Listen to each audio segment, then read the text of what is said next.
Okay, what's up guys? Welcome back to the channel. Today we have our first ever podcast with my guest, Samaha Yogini, owner of the Om Namaha Foundation. So I've actually known, can I call you Sam? Yeah. Okay, so I've actually known Sam for a few years. We met in a mediumship class that spanned a year, and we didn't ever really talk because we were both in reclusive spiritual phases at the time. But we did text a few times over the years. For example, about my YouTube channel and the fact that we both have these Sadhguru snake rings. And we started talking again, though, this Thanksgiving, and we realized we had a lot to catch up on with regard to our spiritual paths. So in light of those conversations, I decided to have her on the channel today. So welcome, my guest, Samaha. Thank you for having me. Okay. Oh, my dance. I was going to say, do some dancing thing again. Okay, that's cool. All right, let's do normal people questions now. Yeah. So let's start off. How did you get interested in spirituality? What began your spiritual path? What got you interested? Okay, so I think I have a very unique origin story comparatively. So I was essentially born awake. So I was born with a certain level of awareness and knowledge of like spiritual wisdoms and the universe, which made for like a really interesting childhood and a family dynamic. So I think that for me, spirituality was how I lived all of my life. I was always a spiritual person, but I think specifically when I went over to like the Eastern world, Eastern philosophies, and started the Siddha path, that was around after college. Okay. Yeah, I was curious about that. When you actually got into like the actual philosophies, Yeah, when did you find... I would say when I committed, when I committed to what I knew I was supposed to be doing. So I think spirituality was always a part of my life and who I was and the information that I carried around. But I think I got seriously committed and I decided, yes, okay, we're definitely, we're going to do this. I'm accepting what I have to do in this life. That was after college. Okay. And how did you come across that information? Was it a book? Was it a person that introduced you to it? Like, what was that? Yeah, so I live by the philosophy, and it's true that when the student is ready, the teacher appears, because in my history and in my experience in this particular incarnation, I never had to go looking for anything. It was always brought to me at exactly the right time, which is why I live my life in like a flow state. And I kind of trust, I don't really worry about the details or particulars of things. So my teachers kind of showed up surprisingly, whether it was through somebody else that I was connected to, and they were like, "Oh, you should go here. You should go to this temple, this center. This is really great." So essentially, my teachers found me, and okay, yeah, in a roundabout way, like somebody was like, "Hey, go visit this center." Yeah. So they found so they kind of gravitationally pulled you in. Yeah, it was right. So I think it shows up in that way. I mean, I don't think there was there was no Guruji that knew my number already and just kind of cell phone dialed and said, "Hey, I'm supposed to be one of your teachers. Yeah. Are you available on Saturday?" Right. So no, it was basically through like word of mouth or just community contacts or even gravitational pulls that I had on my own, where I felt like, oh, I feel compelled to go check this place out. And then kind of like the rest unfolded the way that it did. Okay. Yeah. And actually, I had been doing meditation. So when I first walked into, a lot of when we say the word Siddha, that's a very yogic word. It comes everything within the yogic philosophies. So even in my yogic journey, so I had been meditating forever. So when I had my first yoga class, we can say, that was so interesting for me because I was already a master meditator, but the asanas were something that I kind of had to like get used to. So, and even during like Shavasana, I would always signal to like my teacher, like, "Hey, I'm just going to be in lotus pose for this," because I was already a master meditator. Like my mind wasn't sort of the issue. So yeah, so Okay.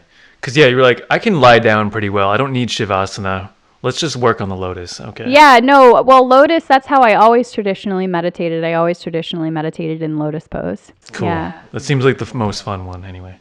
Yeah, well, there's thousands of nadi pathways within your body, like energetic pathways, and they do so many things from like balancing your endocrine system to your nervous system, your hormones, your metabolism, immune system, things like that. So lotus pose is actually, and I'm in lotus pose right now.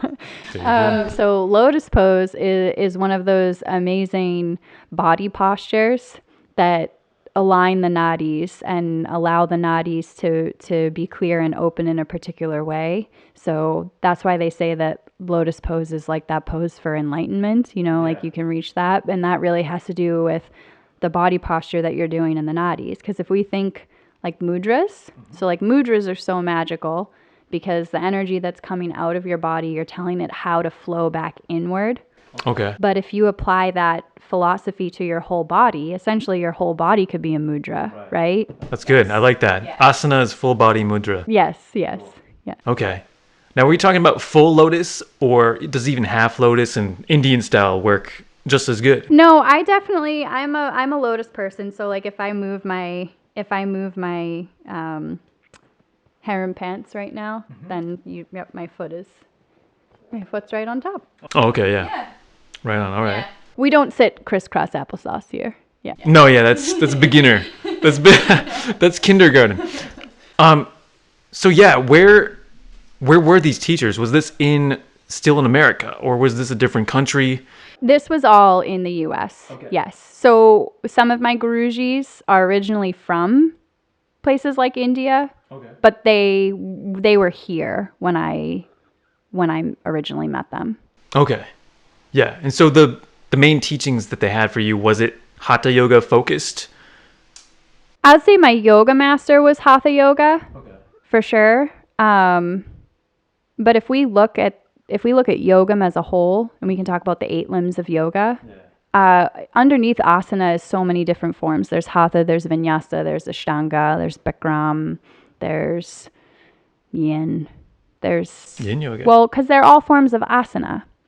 Okay, yeah. So I don't think so when we talk about my gurujis and the philosophies that they taught me away from asana, it doesn't fall into a particular category. So Vedic teachings, like ancient Vedic teachings and ancient yoga philosophies, they're not talking about, hatha yoga or kundalini yoga. They're just talking about specific principles. And if we go back to the founder of yoga, the father of yoga, Patanjali, so asana didn't even exist then.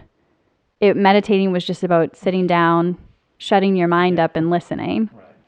And asana only came around because people were getting sore sitting around all day, like it was hard for their knees and their back and things like that. So they developed asana to restore the body to anatomical correctness so that they could sit for longer and they could reach those concentrated states and then eventually samadhi, right? So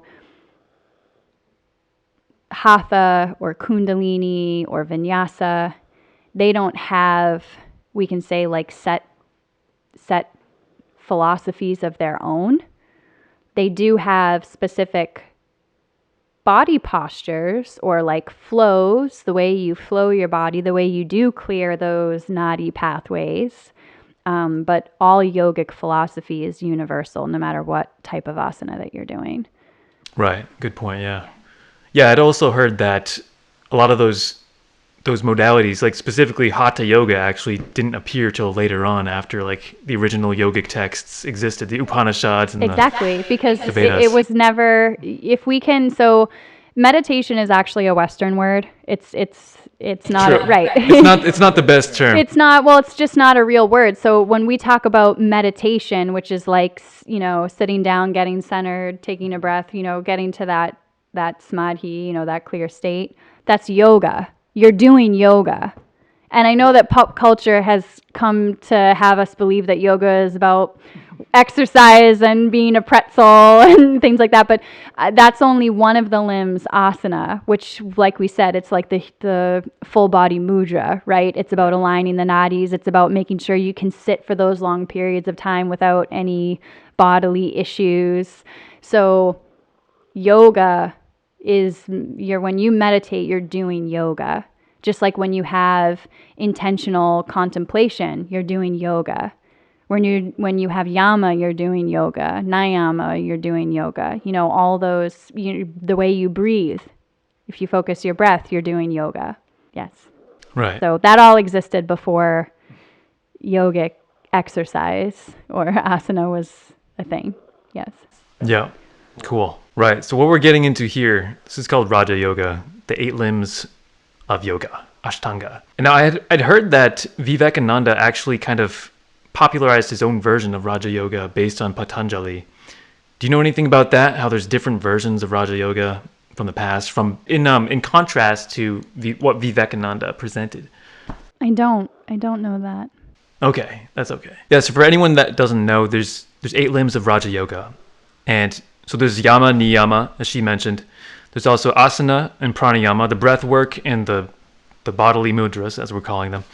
There's pratyahara, which is restraint of the senses. There's samadhi, there's dhyana, and dharana. But we'll make a separate video about that. But just to let you guys know in advance, that's kind of the real yoga, as opposed to just physical postures that you do for exercise. Yes, being an exercised pretzel. Being a well-exercised pretzel, yes. So you mentioned that you went to college. Tell us about that. What did you do before you became yogini? What were you interested in? Okay, so college was not my choice. Oh. Yes. So I did not want to go to college. Yes. Okay, just like Yogananda, actually. Yes. So the autobiography of Yogi. Yes. But that was sort of my family aspired for me to go to college, and I was going to be the first person in my family to actually go and graduate college. So that was a really big deal. So I decided to pick something that wasn't, if I was going to have to go, then I would pick something that was like a passion, you can say, or something at least that I felt would be valuable in donating my time to. Okay. So I always knew what I had to do and the journey that my life was headed. But you can say that I tried to do the best I could to also support what my family wanted, if that makes sense. So I went ahead and I did college, and I ended up getting a science degree, and I specifically majored in mathematics. So I was always very good at mathematics, and this kind of is going to go hand in hand with what I am now.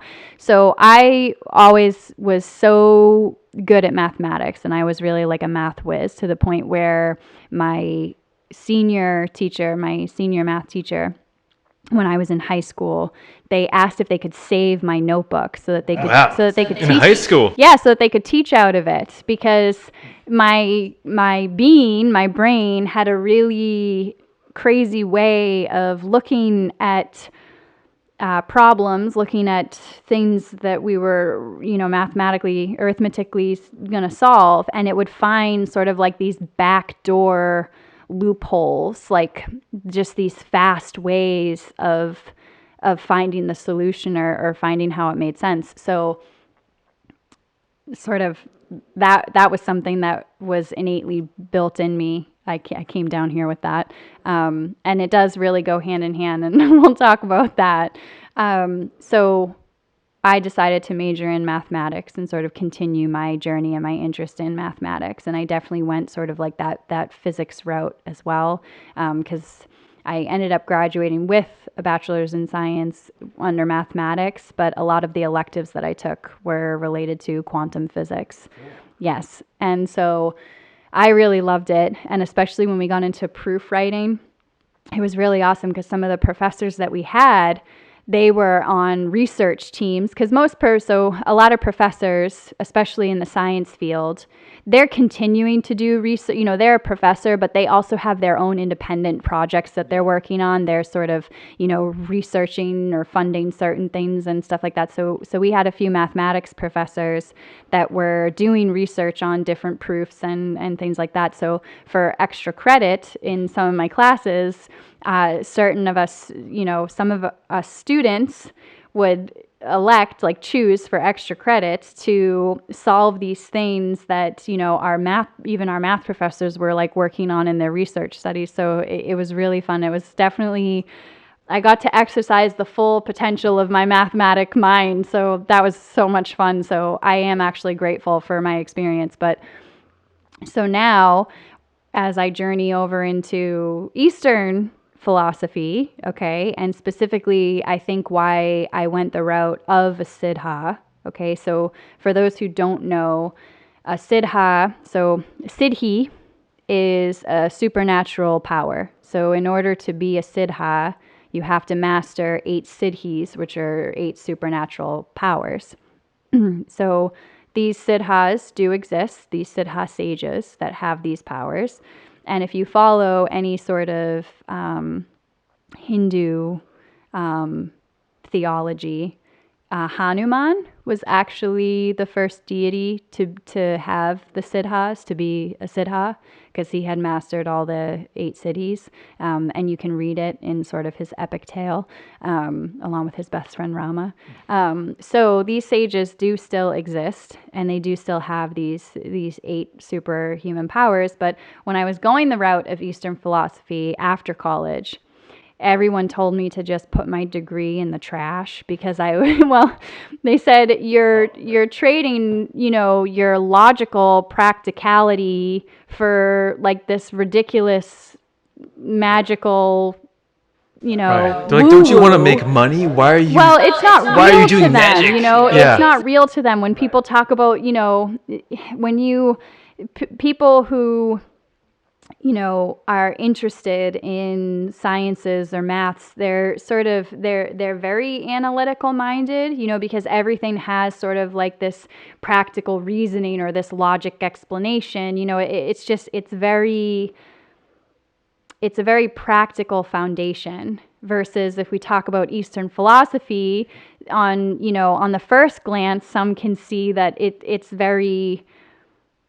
seems very abstract. It's almost, not practical in some of its principles, kind of just if we think of anything, even that's why spirituality and science, I think, can sometimes butt heads, because spirituality is all about that sort of abstract faith, right? And then science is about forget faith. Let me just find how this works. Let me find the engineering properties behind it, So when I ventured over to Eastern philosophies, everyone in my life said that, I'm wasting my degree, for going to ridiculous, nonsensical, woo-woo, fairy tale magic, and what was really funny is that it validated each other, and it made it so much easier for me to take up the Siddha role, because I had already learned the quantum physics properties that made what they were telling me possible. So when they talk about things like manipulating matter, when they talk about things like manipulating elements, wind, water, earth, fire, when they talk about things like alchemy, when they talk about things like, projecting energy or frequencies or thoughts or things like that, I had already learned all the quantum physics principles and theories that made what they were saying possible. So it was very it was like quick study, right? Because I was okay, I got this. You want me to manipulate matter? I already know how matter is possible, working and communicating with each other. So we, it's kind of like when you go into a community and they say, well, these, you're going to have to speak Spanish to get any sort of message across. And then you kind of like, you crack your knuckles and you're like, well, good thing I went to college for Spanish. I step aside. I got this. Yeah. You were ready to go to Spain. You were ready to go to whatever, Peru. I don't know. Mexico.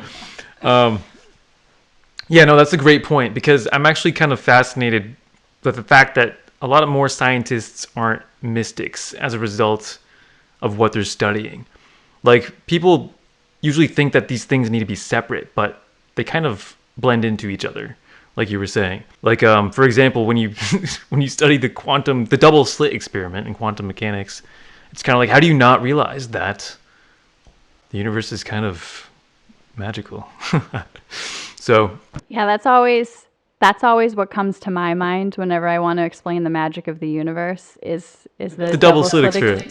That's just the best one. And also, if you follow a scientist, he was a Danish scientist named Bohr. Oh, Niels Bohr? Yeah, so he was very much like awake to what was happening in the universe, and sort of this idea that there was like an illusion going on between what we were seeing and what was really in existence. And that was actually something that bothered Einstein. So like Einstein was already famous by the time Bohr was like coming in. So people were looking to Einstein and they were like, well, he has all the answers, and here was this guy talking about how the universe might actually be an illusion from, what we're seeing is really an illusion. But I just want to touch upon what you said, where you said, why aren't more scientists mystics? Yeah. So I think that it depends on, so one funny thing, and I learned this in college because I have a science degree, right? It says Bachelor's of Science. But if you go to any other department like biology or chemistry, it doesn't actually transfer. So you're not learning about each other. You're very isolated in what you're learning. So when we start to learn about quantum physics, until we start doing experiments and realizing that it connects to biology or that it connects to chemistry, which they already started to find. So they already started to find that there are certain quantum physics principles that happen, patterns they're seeing, all the way down to like the quantum level of like in biological things, like our cells and DNA and things like that. But until those things happen, they're very isolated in each other. So you might think that, oh, we're all bachelors of science, so we're all communicating to each other, right? We're all communicating about this, we're painting this whole picture of science, and we're actually not doing that. Kind of the same way that our medical industry is set up, right? Like you have a specialist for every single thing, and they don't really communicate to each other, because you can say, you can see like an ear, nose, and throat doctor for something, and then you go see a neurologist for the same thing, and they're all like, oh, well, there's no intercommunication there. And unfortunately, that's why one reason why they don't become mystics is because some of them, they've never been told what's possible. They've been taught about the principles, but they've never been taught about what's possible as far as manipulating it, controlling it, sort of what, the illusion or things like that. And then the scientists that do recognize what they're seeing, through their own research and experiments, they do fully validate and realize that there is a magical phenomenon going on here, but they're so dedicated in using it to help people. So like a great example is they're dedicated to using it to help medical advancements. They're dedicated to using it to help bio enhancements, in people, so I think specifically frogs are really interesting because their tail, breaks down so fast. So if we or like a lizard that's able to regrow, right, limbs. So I think that for them, so for me, being a mystic, right, or being that Guruji is my drive for what I'm bringing to the community of my, of humanity. But for those scientists, it's, cool. We can see how mysticism is validated here, but I want to use it for, bio enhancements or medical things. So I think it all depends on sort of what you feel called to delivering to humanity, right? That's a good point. Yeah. Right. Maybe they understand that something mystical is happening. Yeah, Like, but they don't want to go meditate in the Himalayas for 3 days. Yeah. Yeah. Yes. Well, Yes. maybe you can do that Yes. with Siddha, though, you know? Maybe that's where the market is, becoming a Siddha. Regrow some arms.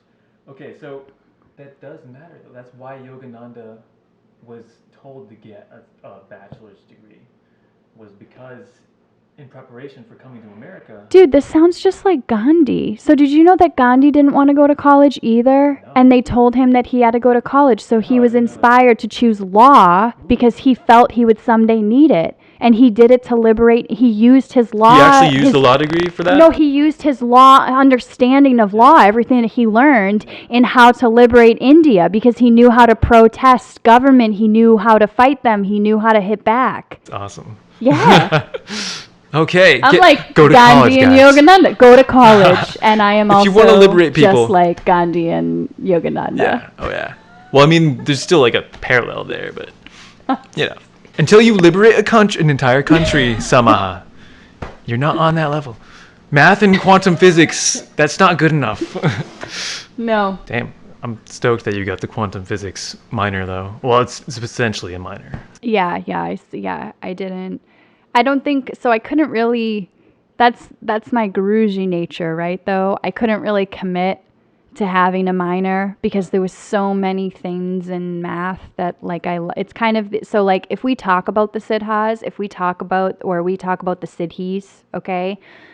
Those are so infinite because even when you have it, like even when you start to use it, I always say that they're infinite pools that you can continue to dive into because just like the universe is infinite, right? What you're able to do, your potential within that siddhi is also infinite. Interesting. Yeah. Now, what does that mean? Because like they're distinct categories, at least the 8 ones, the 8 cities of Hinduism. Mm-hmm. Like anima, shrinking, right? Is that So anima is reducing to the smallest atom. Okay. And then if we have mahima, that's expanding to the biggest atom. Okay. But if we do talk about that, like, so say we choose anima. Okay. We're shrinking down to the smallest possible atom. Okay. Saying, or if we just say like, okay, I shrunk down, I'm an atom sitting on this table. Yeah. Okay. That's only what you've done in the 3D, right? That's only what you've been able to do in the physical. Okay. What can you do further? Because as we were talking about with quantum physics, right? Everything is such a bigger picture. Everything is communicating in such a broad spectrum, right? So having that ability to do that, what else can you do? Where else can that reach? Yeah. Is there an even smaller atom within that? And then right? So, or we can even do like the bigger atom, right? So if we say the biggest atom, right? Well, are we talking about on Earth?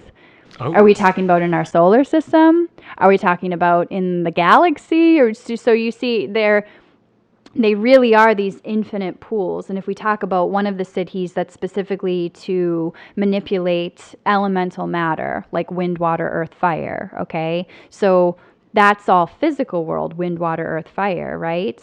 But then you also have to, as you dive into that pool and you get into the infinite potential, you also learn that time is an element. That's good. What can you do with manipulating time? Yeah, right? Okay. And space is an element, right? Yep. So you see, and as you expand even into those, you find it's like they're infinite pools. You know, you can continue to dive in them and you're only going to find more mastery, more skills, more ways you can apply it. Okay. Yes. Cool. Yeah, a lot of things are like that, where you start with like the superficial principle or name of something, and then you learn deeper levels of how else it can be applied. I think that, and I'm biased, but quantum physics is just like that, right? we've never been able to get to the end of quantum physics, right? It's like an infinite potential. It's like every time we get deeper and deeper, it's like more is uncovered, and it's just like, oh my God, what's even happening? Is reality even real? But physics describes what, essentially? Reality.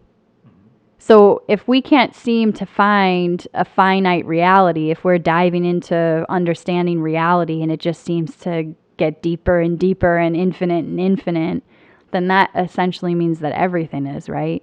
Yeah. Everything. Infinite fractals. Well, that's what fractals do. They just keep If diving. physics is infinite, then everything is infinite, because physics only describes reality. So reality is infinite. Interesting. Quantum physics. Anything on quantum physics will grow you. Yeah, not only are we talking about magical powers, but we're backing it up with math and physics, guys. And that only makes sense because the two are not separate. They're not mutually exclusive. It's semantics. We're arguing semantics. We're using different words to essentially explain the same phenomenon. What I call rain, you call precipitation. So, Ooh. Right? Yeah. Semantics.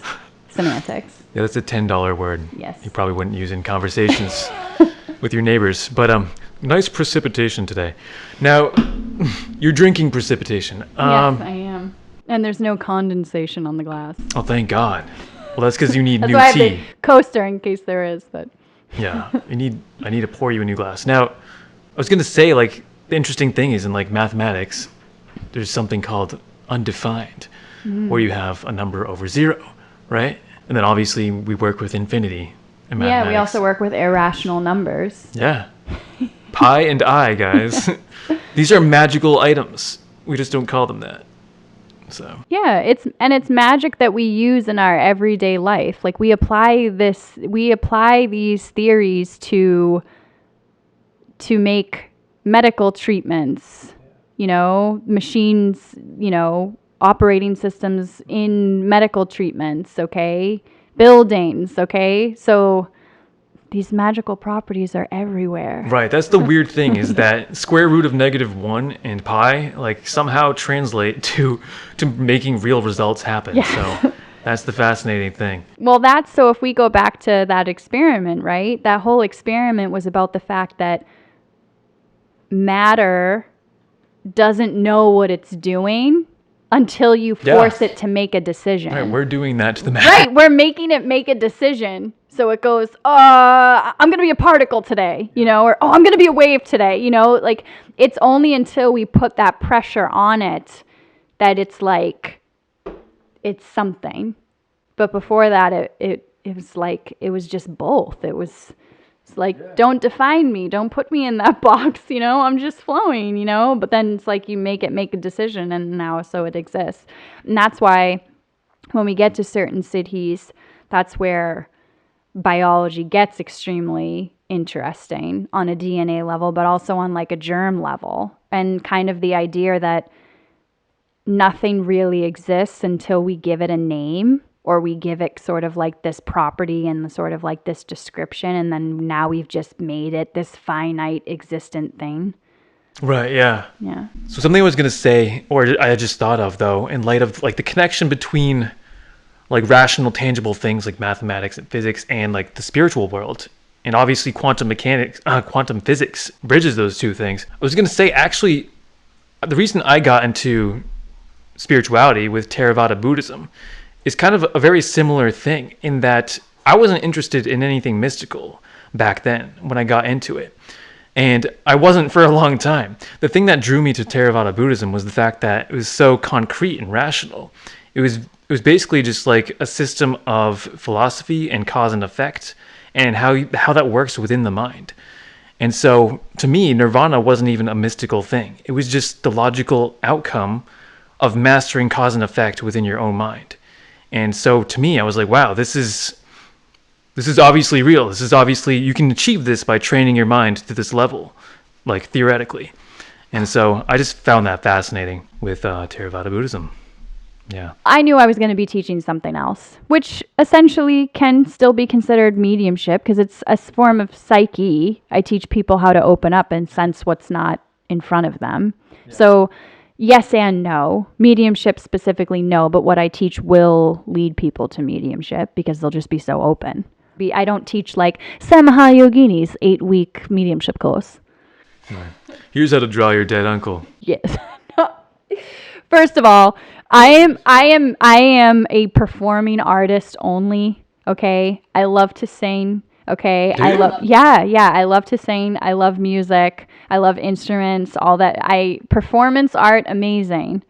Visual art, I'm terrible.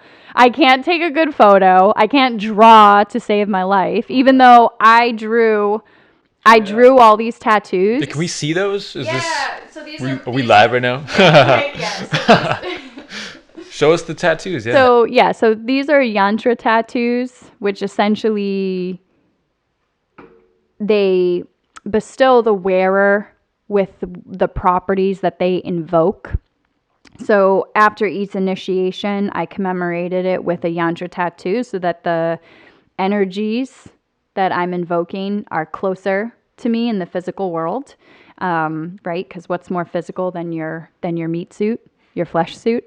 So I drew all of these, but it's only when I have like a channeling happening, right, that I'm able to produce these things, like these arts. Okay. So I'm not sure what comes over me that enables me to do this, because even this lizard, That's a well-drawn lizard. right. Yeah. And right. All of these. So it's like if I'm in a channeling state, then I think really it's spirit that's drawing it for me. Yeah. But if you were to tell me, like if you were to like submit a request to me, like here, I'm a hired artist, and you're like, draw me a horse.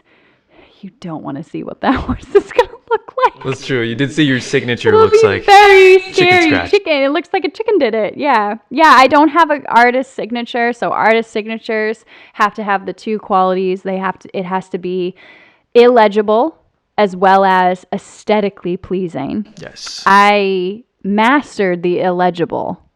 Okay. It is not too far on one side of duality. it is not aesthetically pleasing in any way. No thanks. That means you can never be famous at anything. No, and Can't sign autographs, can't sign photos, no autographs today, children. no signed baseballs. I just meditate through it, so I can't tell. Yeah. I was laughing at something when she was tattooing my bindi. I was laughing at something while she was doing it, and her exact reaction was, laughing while getting their face tattooed. That's a new one for me. The exact opposite. Were you like unconscious too, like in a meditative state? I meditate through all of my tattoos, which is why my body is really so like detached from like the pain response or anything like that. But yeah, so I was laughing at something while she was like in my own mind. I was like in some dream world, so to speak, the it was meditative just realm. Some humor, some humor. It had that nothing I was to do laughing with about, the tattooing. She's like a tattoo artist. She sees like so many people. So Yeah. Like the bindi looks like it would have hurt. Yeah. It's pure bone right there. I'm tattooed so many places, like my legs, my feet, my arms, my back, my face. And the only one that and it's like it's the smallest one I have. Yeah. And everyone is always like, "Oh, did that hurt?" I guess because maybe it's on your face, but like of all the things, like everywhere that I have them, the top of my foot, the top of my hand, my spine, all these places that people see, they only go right to the brow. Yeah, I mean, it's right there. You have a tattoo on your face?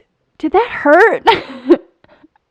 My same response is I'm the wrong person to ask that question to. Right. Because my pain tolerance is not going to be at all on your radar. So right. I can't answer that. You were literally detached from the senses at the time. Yeah, probably, probably is my best guess. But if you want it, still get it, always, to your pleasure. But I'm not a good person to ask if tattoos hurt. Okay, so we talked about anima and mahima. And actually you talked about elemental stuff too. So do you know what are the other siddhis in the Hindu tradition? So we have anima, which is shrinking down.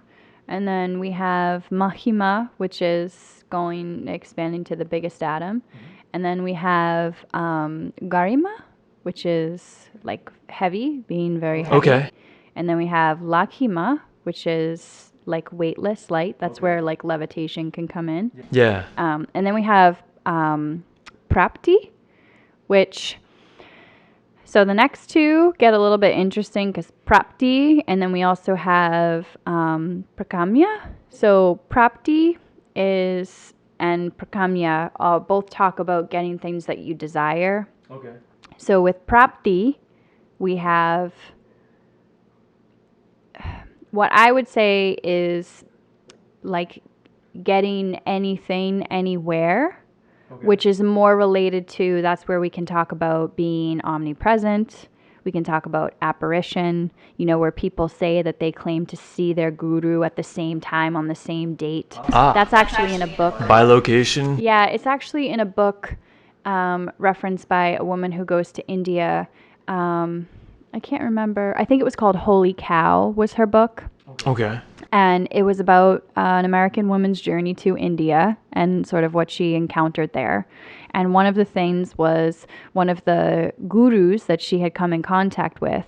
There were always these crazy stories that, no one could seem to rationalize. Like somebody would say, oh, yes, I met Guruji at 10 a.m. yesterday. And another student says, no, that's not possible. I was with him at 10 a.m. yesterday. Like, I swear. Perfect. Right? So it's sort of, that's in Prapti, that's what we're talking about, sort of the limitless of anything, anywhere, at any time. Interesting. Okay, so that's like where omnipresence comes in. And then where we have like Prakamya is more about anything like materializing something. Okay, so like materializing things, desires, like things that you would want, like manifesting, we can say. And we can also say that that also goes into the idea of past lives, realizing like your past lives and things like that. So they have these, we talked about infinite pools, right? So they have these very surface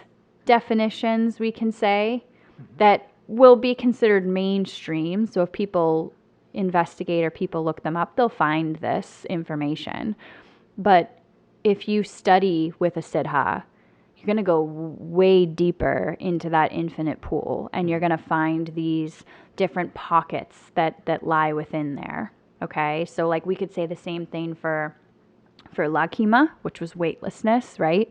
So yeah, we can talk about physical levitation, but can't that also talk about astral projection, astral travel, things, right? Because at that point, we're still weightless, right? And we're sort of not bound by these things that are in the physical world per se, right? Like I'm spiritually weightless, so I can astral view a planet. I can, astral view a star that might be in our solar system. All of that thing. And then we get to Asitva and Vasitva. Okay, so Asitva is about... we can say like influence over creation, okay? We can say influence over people, okay? Influence over matter, things like that. And then Vasitva is influence specifically over elemental things, which animals also fall in there. So influence over wind, water, earth, fire, weather, because those are sort of elemental things and animals. So those are essentially the 8 siddhis. And in the story of Rama, there is his best friend Hanuman. He was actually the first siddha to exist. He mastered all of the 8 siddhis. Yeah, there's actually a tale of his like being so heavy that it's like people can't lift it, which is Garima. Ultimate heaviness, but ultimate football. But like I said, these technique. are all sort of, we can hear the names and we can hear the surface definition, right? Yeah. Like what it looks like on the puddle surface. But you have to understand that in that small puddle, it's like an infinite pool. You go in there and the depth is just, it's infinite. It doesn't end. So there's so much more to explore in there. But that's them on sort of the surface level. Right. That's good to know. Because I also researched them briefly, and it was just the 8 categories. And it's like, well, where's all the rest of them? Like, where's the rest of the things that you can do? Where's all the cool stuff? Yeah. Yeah. Like so in Theravada Buddhism, they talk of the 6 abhinya, the 6 higher knowledges, and the supernormal powers that are listed. He does elaborate on more of the things you can do, the extensions of the 8 cities, you could say. For example, like diving into the earth and walking on water and flying, levitating, and walking through a wall, walking through a mountain. Walking on water would be in like prapti, we can say, like living in water or walking on water. Living in water. Yeah. So I mean, I could elaborate more, but truthfully, so like these sages and these teachers are not like mainstream known. Like you kind of, they have to find you or you have to find them. And finding them is always a harder process because you kind of have to like beg them to teach you. And I think probably, I mean, why, if we say like, well, why is that? Like, why wouldn't they want to just do miracles out in the open for everybody to see? And I just think that the way that sort of humanity is right now, and I think even there might be a few people even watching this, that it's really hard for their mind to kind of process what we're saying. It seems like, kind of esoteric and unbelievable, and I'm not sure about that, So if we think about a world in duality, which we are in right now,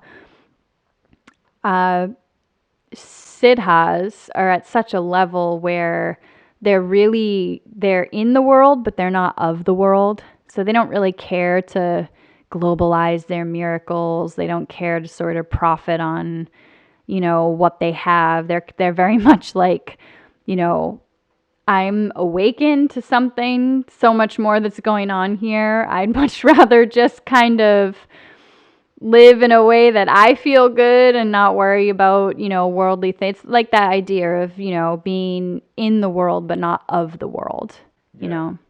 Right. And they also want to make sure they get genuine disciples and not a bunch of like obnoxious people. I think the ego mind is a huge role because I think if we, and so my huge thing and essentially what I'm trying to do is, so when I learn this, my whole sort of, I guess, vision is just continuing the lineage, like continuing to pass it down. Yeah.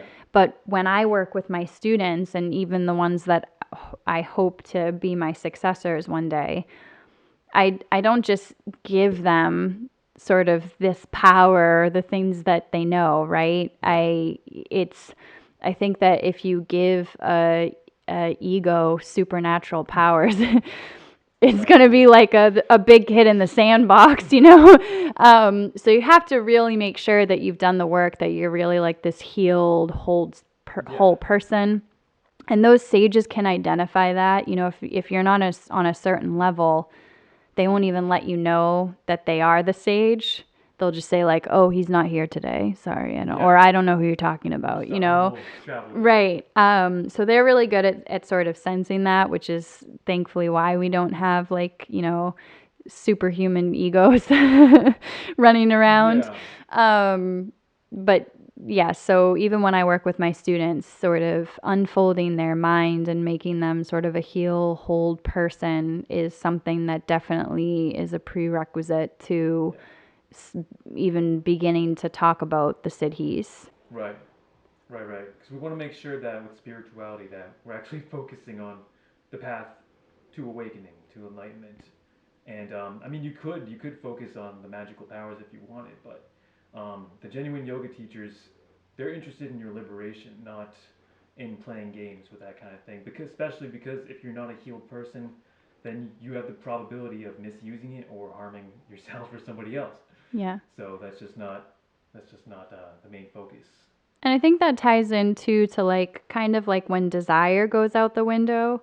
So like there's a very famous Siddha that talks about how he turned like something into gold, And the person who he turned it into gold for was like so excited. And the person's like, when can I do this? And his exact response was, when you no longer desire to, when you no longer want to. Yeah.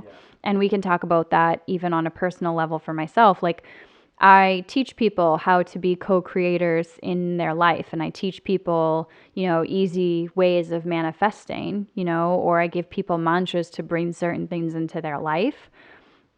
And it is kind of, where you are on the path, on the journey in spirituality, when you sort of come to this place where you actually don't begin to desire anything, right? So we talked about prakyama, one of the siddhis, prakyama, is about like bringing your desires, like manifesting your desires. Yeah. And, when you get there, you start to realize like, okay, well, what are my desires? Like, I don't really want anything, right? Like, I feel really good, and that is because you've already developed to like this heel hold person. So then you're getting to these cities and it's like, all right, well, you can be anywhere that you want. You can do anything you want. You can manifest anything. You can be like this walking miracle. And you're kind of like, I don't know. I'm so happy. I kind of want to see how life goes, like it's kind of fun, Yeah. And we've talked before. So one of the things in the siddhis, like we say in prakyama, is you remember all your past lives. Oh, that's included in that. Yes. Interesting. So that's another part of it, is remembering all your past lives. So I have memories of all my past lives, and not in like I get,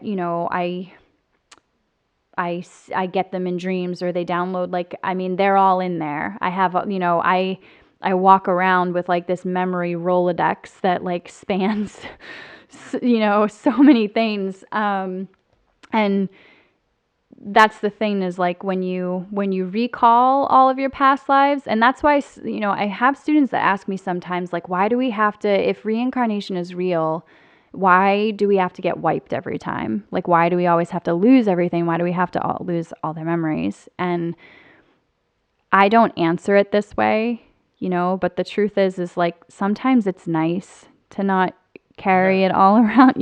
It's very, it's a Rolodex, and some of them, it's just like in this life, like not everything you experience is like a definite memory that you're like, yep, we want to log that in for eternity. Some of them you're like, I think maybe we'll let that just fade into the subconscious. We'll suppress that. Yeah.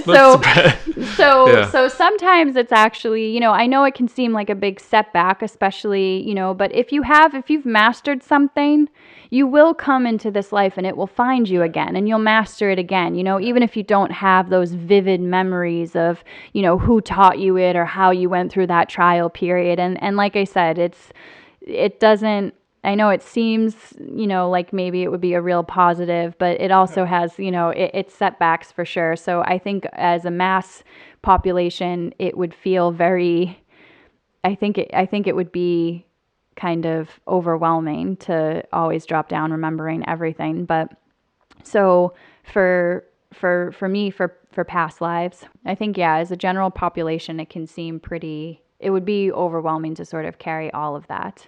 But sort of in my, to sort of come back to where I was going with that, is that because I remember all my past lives, you get to this point where you feel like you really don't have any desires.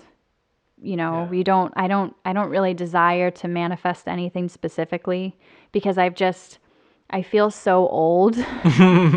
It's kind of like that old wisdom that, like, you get when you're an elder, or like the old wisdom that like an older cat gets, where that cat's like, listen, I've chased so many mice, I'm going to let that mice, that mouse wants to live too, so I'm just going to let it chill in the kitchen, and I'm going to sit here on the couch, Compassion. Right. Well, it's just, yeah, it's sort of like, they're out of that stage where it's like, yeah, this is, I need to do this, and this is my mission, and this is sort of my fulfillment. They're like, listen, I'm in peace. If that's your jam, if you're in peace, we can get along, So, right. It's right. So I think I feel so old at this point, not in like a negative way, I don't have like you're weathered. Yeah, I don't feel in that way, but I've lived so many lives where at this point it's kind of just fun to see what happens. You lose that urgency to have everything go your way, that urgency to have control over everything, and you kind of just it's fun, right? Like when like a video game. You play a video game so many times at that point you're just like, you know what, surprise me.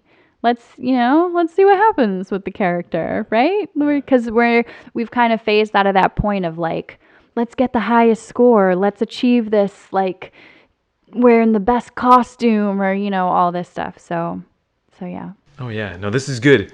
Yeah, because actually I did post it on my Instagram story. I put a video up about dreams and how you can use them to remember past lives, because that's the way that I have done it personally. So I've also remembered a bunch of fragments of past lives myself. It's not a Rolodex where like I know everything about them all. So thankfully I don't feel like I'm a million years old. But it is important to start reintegrating them if you're on a spiritual path, simply because they give you new information about it explains aspects of your character, for example, that might have mystified you before.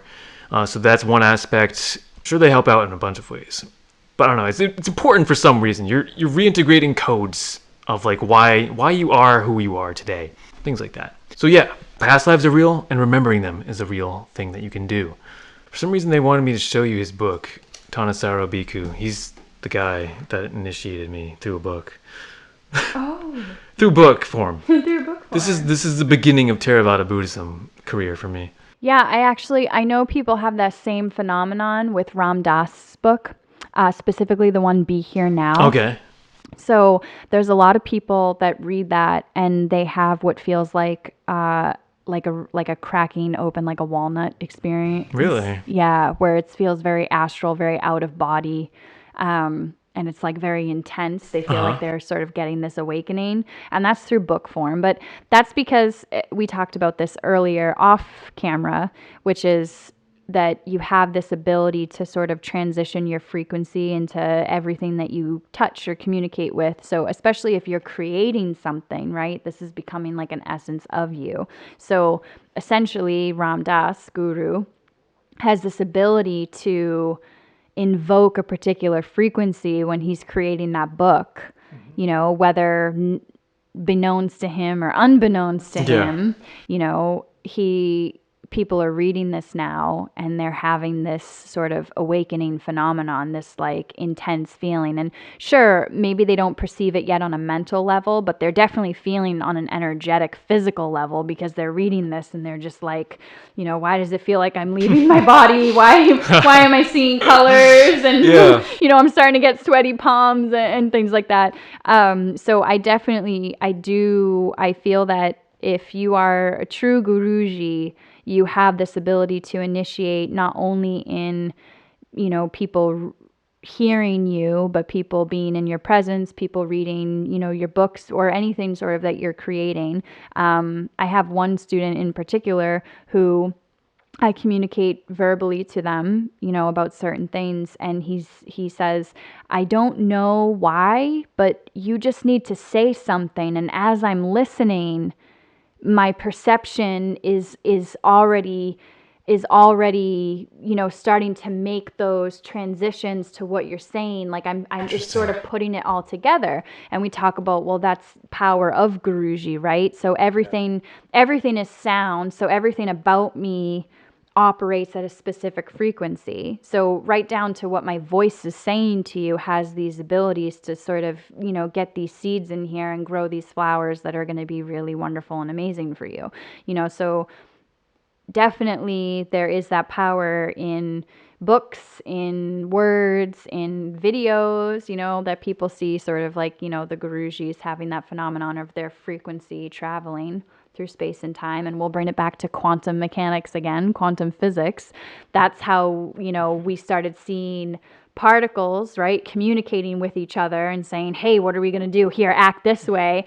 And the physicists were like, how are they even, they're like transcending time and space and talking to each other. How are they even talking to each other? Right. So it's really that idea. If particles can do that, and everything's really sound and particles and frequency, then it's the same thing. That frequency can transcend time and space and be brought to you in a book, in an audio form, and in a visual. Yeah. Yeah, cool. Unfortunately, I didn't have the experience of being opened up like a walnut upon reading this. But it just appealed to me mentally. It was like a mental initiation, you could say. I was like, this is the thing. This is it. And it opened up the door to everything else later on. But yeah, Ram Dass, wow. Maybe I should read that book. Yeah, it's called Be Here Now. And I think two of my students, I actually, I had them read it because I was trying to have them have sort of a awakening experience, because they had reached sort of this plateau within themselves on their journey of like healing and becoming self-aware. So if you know the context of Be Here Now, it's extremely abstract, and it's basically taking the infinite, like just abstract potential of the universe and like putting it into a book. So it's you do definitely go on a cosmic trip as you turn the pages. So that in itself is also very awakening. But I was hoping that, what would happen was exactly what did happen. Cool. They sort of felt this energetic opening happening within themselves as they were reading the book. Yes. All right. So I definitely need it then. It's wonderful. I highly recommend it to anybody. Yes. Cool. Yeah. Yeah. Ram Dass is someone I strongly stand by and recommend.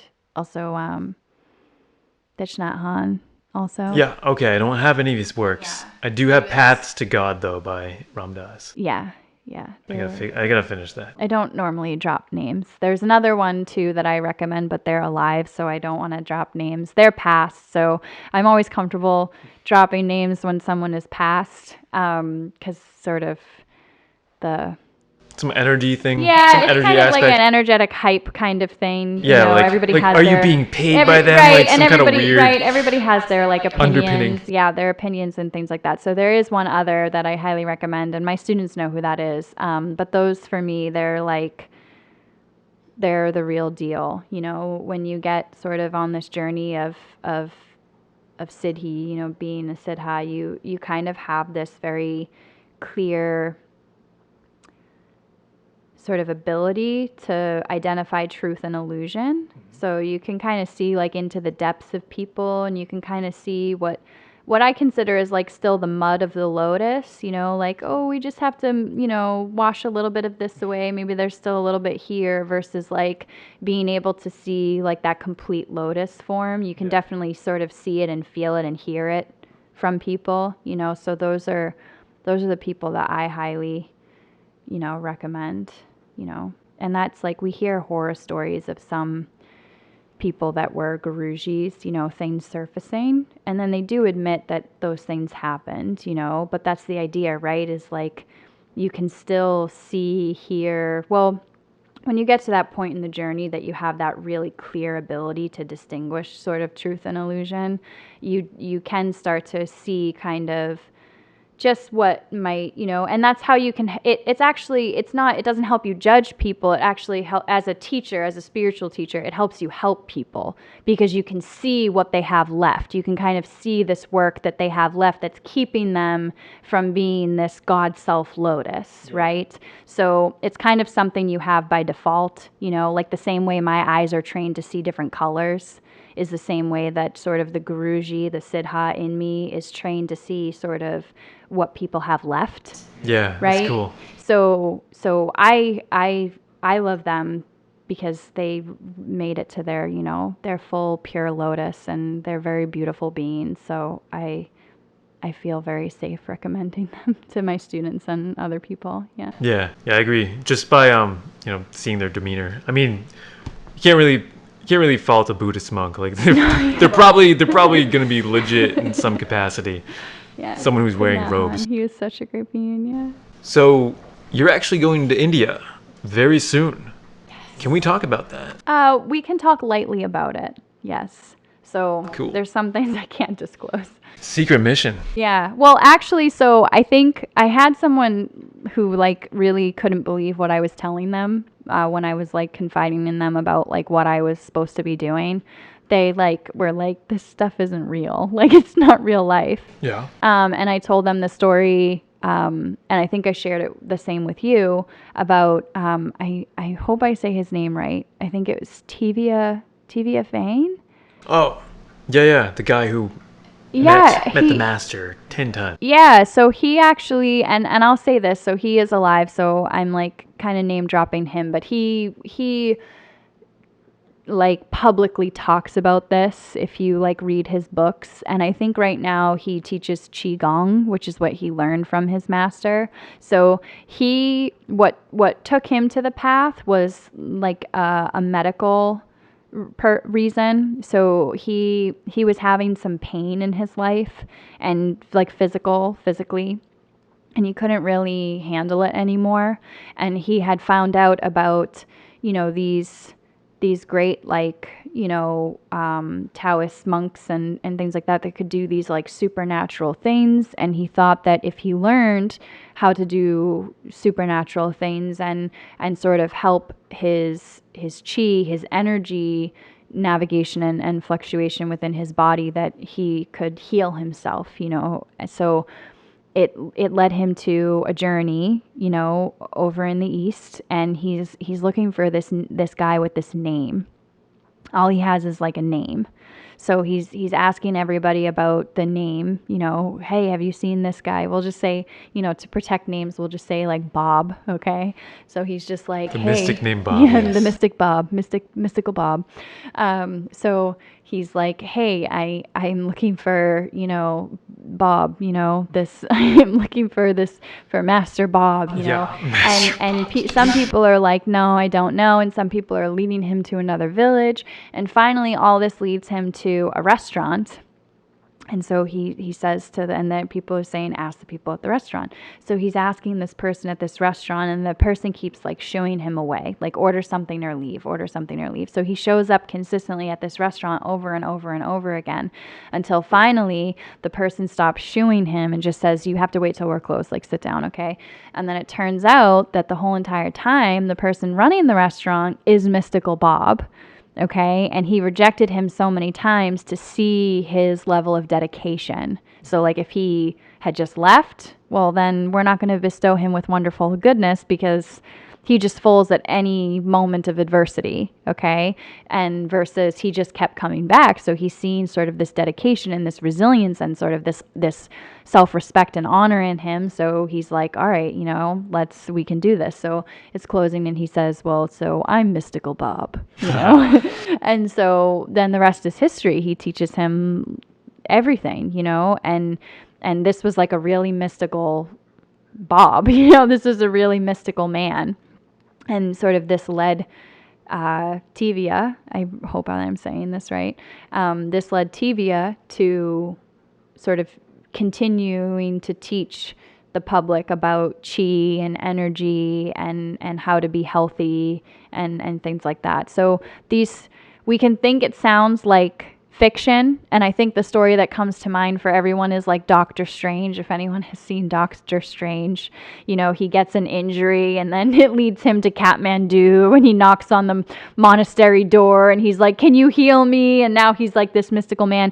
We can think that, that these are stories for like the pictures and things like that. But I do like to argue, is that I think that art mimics life and life mimics art. Any artist can say that. So I think that when we do see art, the inspiration comes from somewhere, right? So it's very possible that a lot of the things that we think are just in movies are actually real things that have happened, that are kind of, sure, being embellished to a certain point to offer, dramaticism and things like that, but sort of, coming from these these fundamental truths of real experiences that happened. And that story of Tivia is one of those, you know. So when I talk to this person about, you know, what I was doing, they're kind of like, listen, this is a movie, you know, this comes out of movies, this isn't real life. And, you know, for me, I'm like, listen, if you knew the things that I've done and the teachers that I've seen and everything that's happened, like my whole life is a movie. Like it's definitely, it doesn't seem real. So You're just seeing 5 minutes of a 5-hour movie, and you're thinking it's ridiculous. yeah, That's cool. yeah. Okay, so that's kind of a little clue about what's going on. Yeah, with you in it is India. a little clue about what's going on in India. So I can't say super specifics, but essentially we're looking for mystical Bob. Mystical Bob, yes. Mystical Bob. A certain leading me mystical. to a restaurant. Yeah, Indian Bob. Okay. They kept saying Fern Gully to me all the time. I love that movie. I figured. I was gonna. Do you like Balto? No. Really? It's okay. I love Fern It was about Gully. a wolf, so I figured. Yeah, it's okay. It was kind of lit. It's kind of lit. It was kind of lit. Yeah, it's okay. It's short. Is it? Well, Fern Gully is like an hour and 15 minutes. I looked it up. I love Fern Gully. I love Fern I Gully. learned that Tim Curry was the voice for the smoke monster. How ridiculous Tim is that? Curry did it. Wasn't Tim Curry also Sing- it? oh, I think so. Tim Curry. No, I don't know. Tim Curry was it, right? I think he was, yeah. You know, I couldn't finish that movie because it invoked in me like such terrible things that I was like got sick to my stomach and I couldn't do it. I'm not surprised. I felt like dimensionally space was moving around me when I was watching that movie. From It. Not the new It. It's specifically the the Tim Tim Curry. Curry It. Hey, I mean, he's a spooky. So I never finished it. I never got to part 2. Yeah. Is there a sequel?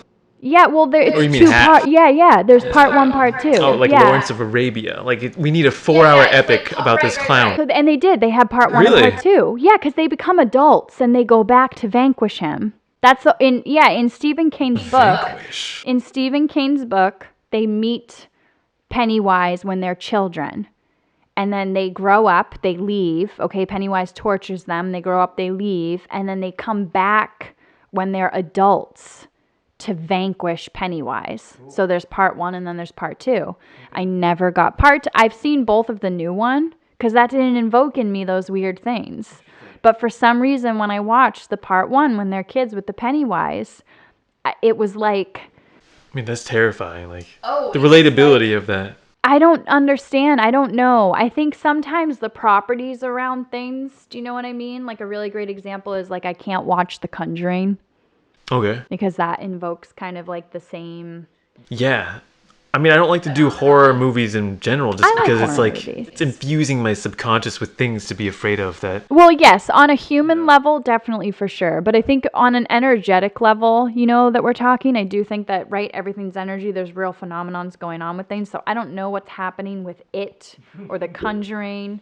Do you know what I mean? Well, it's probably like you said, like it's kind of based on a true template, maybe. Maybe, yeah. Not like literally about a clown guy, but like that kind of idea of like some creepy... Right, of being happening. able to, like, something like being able to multidimensionally like get to you and Yeah. like possess you and like bring havoc to your life, you know. Exactly. Like, I'm sure your Rolodex has encountered something like that. If we're talking on a galactic planetary alien Yeah. level, you have no idea. There are some species out there that will make your skin crawl and will make Earth horror movies look like Care Bear episodes. Okay. Yeah. Like I said, kinda it's good to curious. not enter life with everything. I kind of want to know about those. But yeah, no, I don't need to know what those look like. Yeah, guys, so we took a 5-minute break, and as you can see, we put up a tapestry. My hair came out, and wardrobe change for Sam. So That's yeah. really what we're going with? Yeah. No! 5-minute wardrobe break. All of that is false. They'll love it. This is fun. Just say we broke it down into 2 days. Say you'd be like, you can't have a spiritual conversation. Or like, I don't know, what is it? You can't have a conversation with a guru that doesn't get off track. Exactly. You know what I mean? 5-minute, but no one's going to buy that. No, yeah, it's supposed to be a joke. They're not supposed to believe it. Oh. It's kind of like, obviously, we didn't like... So I have a sense of humor, but I'm very literal. So I took that literally. It's okay. Okay. Yeah, let's get back. Let's get back to the content. So, yeah, the thing. Oh, geez, Dana. It's fun to be secretive too, though. Maybe. Just like I can feel sing like- too. People don't know I can sing. But then you heard my sloka. I want a recording of that. Secret. Everybody says that. Everybody's like, And you're like, no. Can you send me the recording? No, a I do. secret. I send the recordings to people. Oh, Yeah, is it yeah. on YouTube? No. It's a secret. No, I do. I individually do it for every person because every Oh. person is a little bit different, and I integrate different energies into every single one. Oh. Cool. Yeah, that's the power of guru. My voice has the same power that my consciousness has, right? So people Ooh. can have awakenings through like hearing my voice, through being in the presence of my physical body, through seeing my face. It's all a bunch of things. Okay. So I individually record each and every one of them. I like it. Yeah. It's a pretty sloka. All the slokas are pretty though. Every one that I do, everyone's like, that's so pretty. Can I hear Yeah, I forget what you said the name of the yeah. mantra is. Because I think you said it's a specific mantra, right? It's a special kind of mantra, yeah, that like kind of breaks through everything like the power of a thunderbolt. Ooh, Vajra. Is that in the name? What is it? Vajra. No, that's Vajra? not in the name. No, that's just what they compare it to. They Oh, compare okay. the power to it. It like breaks things through the power of like a thunderbolt.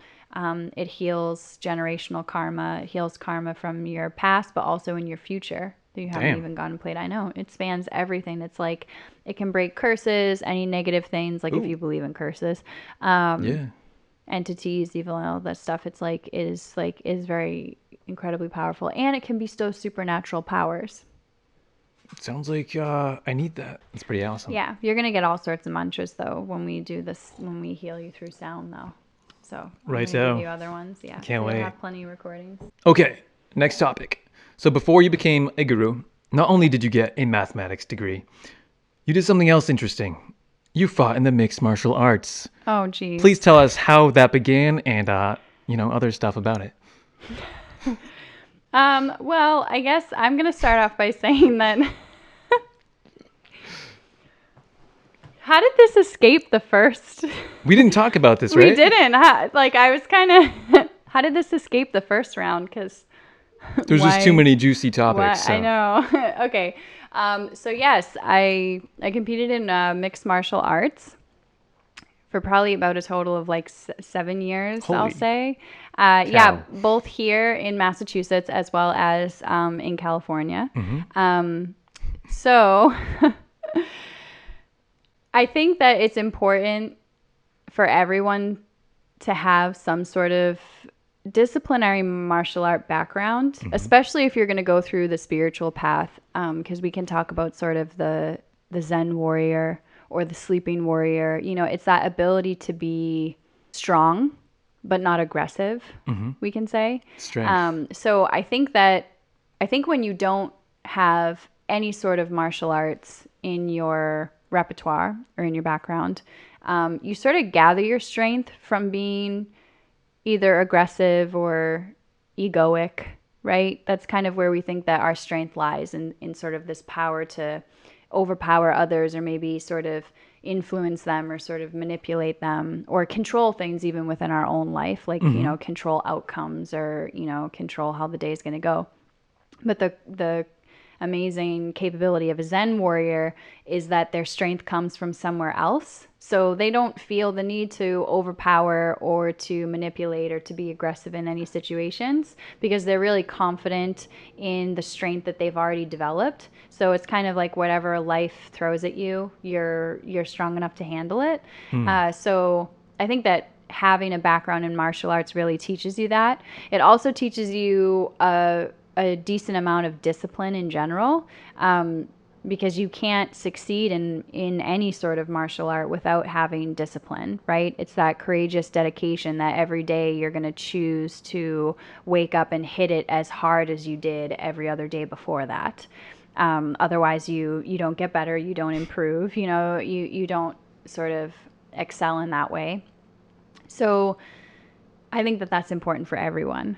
And why I did it is a little bit different. But it is true that the deeper that you go into your yang, that sort of fire, igniting power, we can say aggressive in a different way, just sort of that very fire energy, assertive energy, the yin actually rises. And I like to compare it to like the day. So that's why they say that yoga, any yogic practices are so good to do at like a dusk period or like a dawn period, because it's the way that it's the way that the yin and yang are completely imbalanced during the day.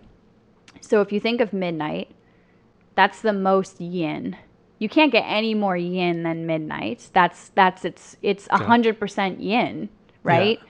But as the clock turns or as the day shifts, the sun is slowly making its introduction in, right? And overpowering that yin. So it's like maybe we go from being 100% yin to being 10% yin and 90%, yang, etc. Or track that back. So 12 midnight is the most yin that you can possibly get. And then every moment after that, yang is starting to phase into it. So you come from this place that maybe midnight is 100% yin, but then as it moves, maybe it's 90% yin and then 10% yang. And then it keeps making that shift until what happens? 12 noon. And you can't get any more yang than 12 noon. So as you can see, when one of these energies reaches its full potential, when it reaches its full climax, it has no other choice but to shift back into the other. It can't sustain that presence or that power for the full, for long term. Yeah. Okay. So it's the same way with being a warrior, right? So where I was a martial artist, the deeper that I dove into my yang, it had no choice but to shift back into yin. And that's a lot why people, even when they do start martial arts, maybe it is for sort of, rage reasons, or because they want to stand really tall. Maybe it's kind of in ego. Maybe they start in an egoic way, because even doing it for body image, some people do it to lose weight. That's still an egoic way, right? Because there's a difference between being healthy and sort of, wanting like this body image of, six-pack abs and sort of being, what the iconic fighter is. You got the cauliflower ear if you're in MMA. So that's still kind of embedded in ego, right? So even people who do it for egoic reasons, okay, that's why every sort of martial artist or every fighter has those moments where it does lead them to spirituality. You hear of everyone sort of in the martial arts. Miyamoto Musashi. Yeah, it's what's going to happen. No matter what your reason is for starting a martial art. Maybe it is for a spiritual reason, but maybe it is for an egoic reason.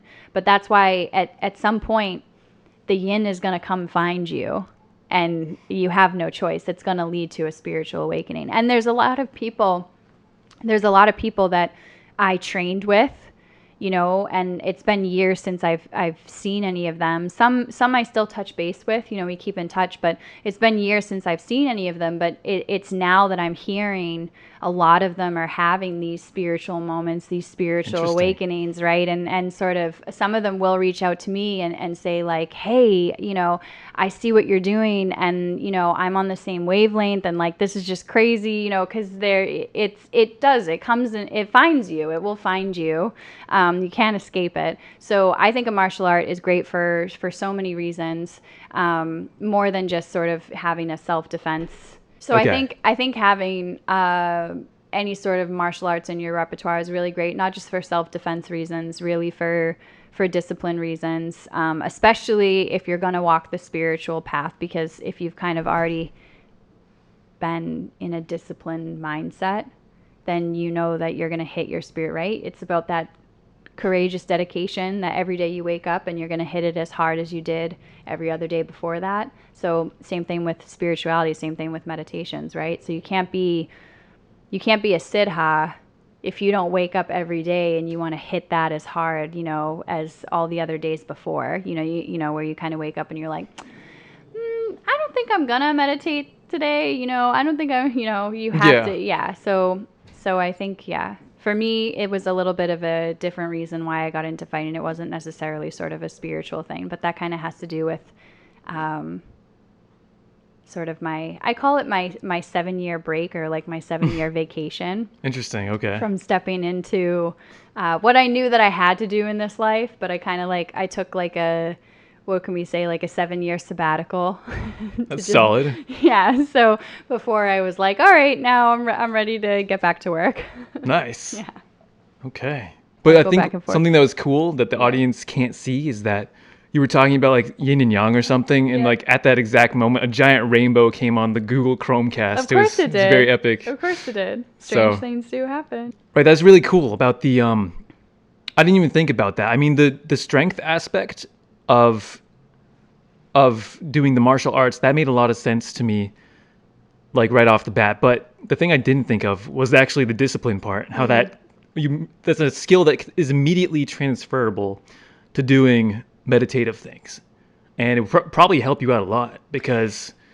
Yeah, it really did. And I think I'm gonna go this dramatic mile and say this, that especially with a martial art, and if you're competing, like if you're just doing it for like, sort of a sport or for a hobby, it's a little bit different. But if you're competing at all, like if you're doing tournaments, or if you're going, into the cage, as we say, the difference, if you don't have that discipline and you don't hit it hard, that's the difference from sort of, being brutalized, like it's not in the same way that, if you're not disciplined in another sport, we can say like, that you're going to lose, maybe, you face sort of this failure, to lose a fight is so different, just because, I mean, it's physically taxing on your body. So there's a little bit more at stake there than just sort of like a win-loss, Yeah. It's kind of, if for those at home that are maybe in like a fight or flight response, easily, it's like, in that moment, it's kind of like that same mentality of like kill or be killed, right? Because it's like, all right, so either I'm about to get brutally mangled here, or this person's about to get brutally mangled here. And that's really why. So I still cross train to keep my warrior strength, all the strength that I was able to cultivate in my body and in my mind because of it. I still cross train to do, to keep that intact, but I don't actually participate anymore for the fact that I am a nonviolent being. So I don't have that sort of, I don't live in that way. My lifestyle is very different in the way that, even for sport, I'm not going to punch somebody in the face. Yeah. It's just part of the nonviolent thing. There's nothing wrong with people that are, living that path on sort of their journey and in their time. But for me, it's really important that I stay adhered to a specific lifestyle that puts me at my truest purpose and my truest potential, and that is being nonviolent. But yeah, so I think that discipline is so ingrained in you from when you set foot, on the mat or the dojo, whatever you want to call it, wherever you are. It's so ingrained in you at that point because you kind of know what's at stake. It's not really so much like a trophy. It's kind of like the physic, the health of your body, so you're like, yeah, I want to hit this hard because, I want to win this. Yes, I want the victory, but, also, I want to be physically I don't want to get smashed fit. to bits. Yeah, right, exactly, and, right, pummeled yeah. And that's the truth, I mean, most people are smart, but, if you have, depending on the amount of pride that you have, or we can say sort of the amount of like, blind determination, if you're being what's called submitted, and you like still want to hold out, like a certain fight actually comes to mind, and I'm probably speaking another language here, but there was a fight that actually featured, she was one of my favorites. Her name was Misha Tate. And she held an armbar submission. So someone was submitting her in an armbar, and she held it so long that it completely dislodged and dislocated her elbow. Bad idea. Well, I mean, like I said, it depends on sort of where your mind is at. You know, Yeah. if you have this sort of blind determination where you're like, no, I can get out of that. I'm not going to tap. You know, I can do this. You know, you kind of pick your battles, and maybe in that moment, no, that was not, you know, a particularly brilliant choice. But sort of that's what we're talking about, is that, you know, you're so ingrained to have discipline so that, you know, things like that, you know, is not what happens to you. You know, you want sort of the reversal. You're trying to best the other person. So yeah, you're very ingrained in hitting it hard every day, having the courageous dedication of, I am going to do this because the return is going to be great, right? So in the way to transition that to spirituality is sort of in a fight. Obviously, we have that discipline to, you know, have sort of our moves or submissions, you know, intact and ingrained, have this muscle memory, be able to see ways out of things or ways, you know, into things, so that we can best the other person, so that we can avoid, you know, dislocating, you know, dislodging our elbow during an arm bar. Yeah.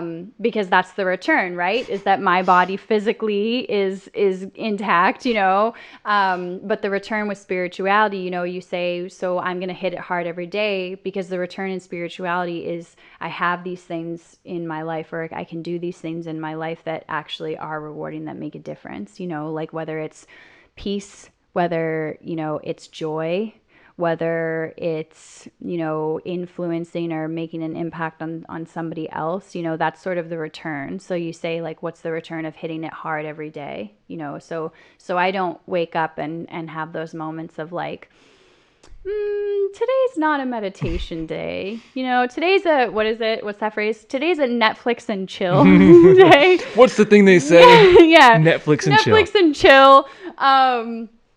So that doesn't really hit your mind. What hits your mind is your practice first, because you have that discipline in your mind of what the return is. And I like to talk about it as a garden to my students. You know, you can think that because your garden looks really good, you can look out the window and say like, oh, it looks so good today. You know, I don't think I need to water. I'm actually going to go out with my friends today. Or, you know, it looks so good today, I'm not going to really go in and weed it because, you know, it looks really good.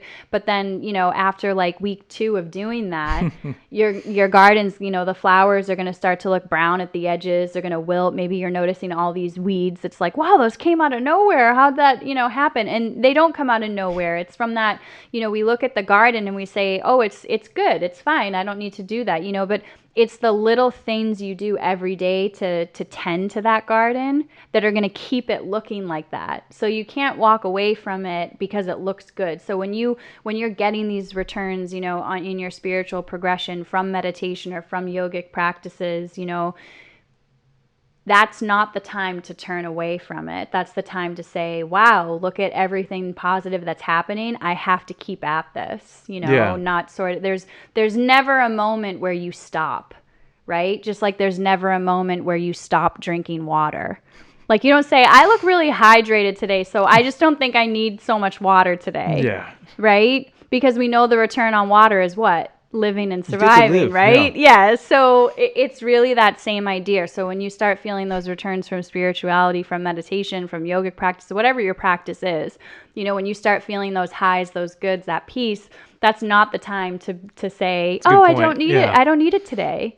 You know, yeah, you do. That's why you're in the high. So you know, you need it every day. You got to keep it, you know? Right. Yeah, because those practices are like basically the soil and the water. Yeah, they are. Know? They are. Yeah, and that's why you should form your life to, you know, you should cultivate a lifestyle where you can make time to do those things that are of value to you, that reward you. You know, if you're living a lifestyle where you have to put those things off, but you know the return that they have on you, and you know that it's something that you are really passionate about continuing in, then you have to have a lifestyle shift. Yeah. Right? Yeah. If anyone was going to keep you from drinking water, you would have a lifestyle shift, right? You'd be like, come hell, my instincts are going to kick in at this point. Like, I got to go find water. Yeah. I think that when we're not experiencing joy, when we're not experiencing peace, I think our instincts need to kick in. And we need to change our lifestyles. Yes. Good point. A few good things there. Wow. Sorry, I go off on so many tangents. Oh, it's Hopefully epic. all elevating. It's epic. No, Okay. no, that made me super depressed. Oh. No, I'm just kidding. Or do you really feel super depressed because maybe you feel like you haven't hit it every day so hard? No. Okay. No Freudian things here. Okay, good. Um, Mine's more a time thing because I see some of your stuff, like not all of it. Like the one today, it was like Anusaya. It was I was like, I don't know what it means, so I don't know what's happening here. But some of the ones that I see, I'm like, oh my god, I gotta watch that, and I even save it to like my the watch later. play. Yeah, the watch There's like later. 2,000 videos in there. Dude, and then I'm just like, bro, and then I get home and it's like 11, and then I'll have dinner at like midnight. Damn. And then by then I'm just like, dude, I just gotta meditate and I gotta close my eyes till I wake up at 4. You know what I mean? I was gonna and say, I'm just when like, do darn you- it, and I didn't watch any of it. Okay. Yeah, because I remember you said like you don't sleep too much, and I was like, how little usually does she sleep? Like 3 hours? Anywhere between 2 to 6 hours is what I get. Cool. Yeah. So sometimes it's 2, 3, anything between that number, 2 to 6. Awesome. Yeah. That's ideal. But 6 is usually the longest. Mm-hmm. That's like a full night. Yeah, you're like, for wow, me. I just slept like Oh my all god, Sunday. that's like, oh my god, that's literally like, I whoa. slept in, man. Oh yeah, that's like I'm wired for the day. I'm like, You're wow, full night there. Mm-hmm. Yeah. Damn. Yeah. Dinner at midnight. All right. Yeah, I usually eat about midnight. I actually have a Cool. student that makes fun of me about that. That's kind of funny. Yeah. She'll say, because we'll be getting out, because people will say, can I just ask you one more question? I'm so sorry. Like, and usually she's there, and it'll be like maybe like 9:30 or 10 o'clock. She's like, Samaha don't care. She doesn't eat till 1 in the morning. Yeah. Yeah. The hyperbole. You eat while sleeping, even. No, I always eat. You And then sleep I'm up and for, then eat in the middle of the night. While I sleeping. eat, and then I'm Unconsciously. up for several hours after, and then I'll fall asleep. You sleep at 4? Like No. 4 to 8 a.m.? No, I think sometimes I'll do like 3 to 8 if I ever do that. But most generally it's like 2 to 6. Cool. Yeah. I'm usually unless there's something really important that I'm doing, I'm usually all done by 2 a.m. My day is done by 2 a.m. Right on. That's ideal. Yeah. I like waking up at 3 and 4. That's ideal. It is. Well, because like you get to the end of the day and then it's like, well, now I wish I could do all the fun things, but I'm kind of tired. But if you had those extra 4 hours from 10 to 2, you could do everything. You And could I do all your don't- meditation. Right, you could- and I don't get tired like that. Yeah, Right, because I wouldn't think. I'm outside of psychological time. Yeah, okay. Yeah. No, you were depressed. Oh, I was joking. Oh, yeah. So the joke was that it was obviously such an uplifting speech that Okay. obviously I wouldn't be depressed from hearing it. I was like, yes, preach, girl. Yeah, so you were saying like, it's good to keep in mind like the consequences of not doing the discipline like thoroughly or very diligently. And in spirituality, it's kind of the same thing. So obviously you want to think of the benefits, but those aren't always the most motivating things. One of the most motivating things for me was samsara, actually, in my early path. That was literally like the most motivating thing, other than like the uncertainty of when you might die. Like obviously you want to accomplish the goal that you have in mind before death, and that could come at any time. We don't really know. For me, I had an extreme illness, and for me, I was like, wow, this could be like 2 years from now, so I'm going hard. But then what enhanced that was actually like, I don't really want to be reborn as a dog 500 times before I become a human again. And so, as you can imagine, that made the perfect storm of diligence for me. So yeah, that was kind of the UFC cage effect, where I was like, it's either me or this guy, and it's not going to be me. So yeah, that's why I went hard on spirituality personally. And so yeah, it's good. Good parallels. Yeah, but see, so now I'm going to challenge you in that regard, because you said challenge. that the challenge for you was sort of, right, that, so does that mean that the moment that you got healed and that you were free from your illness, would you have put down all of those spiritual practices? It's conceivable. I really don't know. You could have walked away from the garden. The thing is, the garden would have still been with me because of how much I valued it, for sure. Primarily because it was helping me with anxiety. That was a huge thing. Just like stress and suffering, you could say dukkha, as we say in Buddhism. So that was one factor. If I had become magically healthy again, I probably would have Not hit it as hard. Yeah, for sure. Right. So like the illness was like a huge catalyst for maintaining the spirituality for sure, but it also obstructed it to a huge degree that like say I kept the same diligence. If I had that back, I would have had access to so many more tools that would have helped me do it much better than what I was doing at the time. So yeah, there's different factors in play, but like now if I had a miracle cure, then maybe I would hit the punching bag pretty hard, at this point. So yeah, so real quick though, what did you train in? Was it like kickboxing mostly? Was there jujitsu involved? Yeah, the school that I went to was primarily jujitsu based. Oh, okay. Yeah, and I guess our stand up, so where I was in Massachusetts, I would say that the stand up was more of like a kickboxing style, but definitely the groundwork was all jujitsu. Maybe like a tiny bit of judo. Ooh, okay. I like that. Yeah, and then when I went to California, it was the same thing because I trained with a coach at a really like precarious. Am I using that word right? Precarious? Like unstable? No. Or sketchy? Like No, precarious. I thought that meant like elite. Okay, oh, so prestigious. prestigious. Okay, so when I was in California, I won't name the schools. Like I won't name the school just for like confidentiality reasons, and just in case they don't want to be associated. Yeah. Because they don't sort of know who I am or where I am at now. Some of them do, like some of the people that I trained with, but certainly not the organization itself.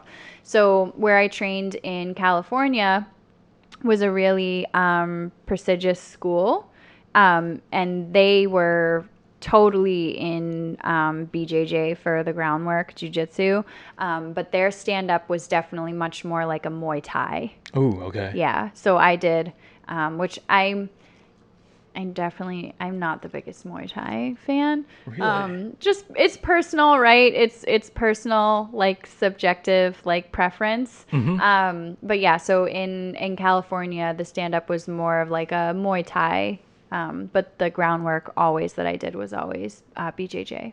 Yeah, okay. I'm a fan of Muay Thai personally. Oh, okay. But sorry about that. no, that's cool. I mean, I don't do any of them, but Okay. visually, Oh, I like visually, the it's stances, aesthetically pleasing. The dances. No, the yeah. stances. Oh, the stances. The Yeah. armband is kind of cool, Oh yeah. It's like, look how jacked I am. Like, Yeah. Yeah, No. no, I couldn't. Yeah, I think it was probably the tiptoes. I couldn't. Oh. It was very intolerable. Interesting. Constantly being on my tiptoes. I feel like elements of that are useful. Maybe not all the time. Yeah, I think well, see, that's why I liked MMA so much, was because it really incorporated elements of everything in there. Yeah. And it's like what you said, there are always elements that are going to be helpful in any situation or scenario, and MMA really encompasses that Yeah. ability to have that flexibility instinctually and sort of change up what's required to sort of be the tallest person standing, Yeah. Yeah. Yeah, it's funny, real quick, I guess, adding to that, I just remembered that I feel like that's kind of the approach I take with spirituality. It's like a modern MMA approach. And it's really parallels, once again, ironically, the martial arts and the spirituality, whereby it started out where it's all separate schools leading up to this modern point in time. But now that we're in this modern age, they all combined in this MMA thing. And the same thing is happening with spirituality, or it can, at least. Somebody has to make the UFC of spirituality, right? So we can make a syncretic school of, just adding all the best elements of everything to, to bring to this modern age. So at least that's the approach I've taken once I merged out of Theravada Buddhism. And so, yeah, that's just another parallel. Awesome. ETs? E, F, and T's. All right, let's do it. ETs that buy NFTs, like the Pleiadians, they've all I don't got know Bored what Ape. an NFT is. You don't? Good. Okay. I don't care either. Okay, have you heard of Vimanas before from Sanskrit literature? Well, Ancient Aliens likes to talk about the Vimanas because we're going ancient aliens. Oh, we're going. Okay. we did last time too, but I don't know if we made it official. But anyway, so the Vimanas, at least according to Ancient Aliens, would be like in the Vedas or something, they would discuss these vehicles called vimanas. And apparently like Krishna and stuff would be like riding on them. And so obviously they're like, well, were these really talking about aliens? And were these really UFOs that they were riding?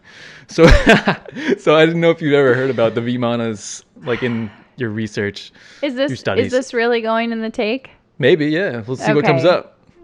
Okay. We can talk about aliens, yeah.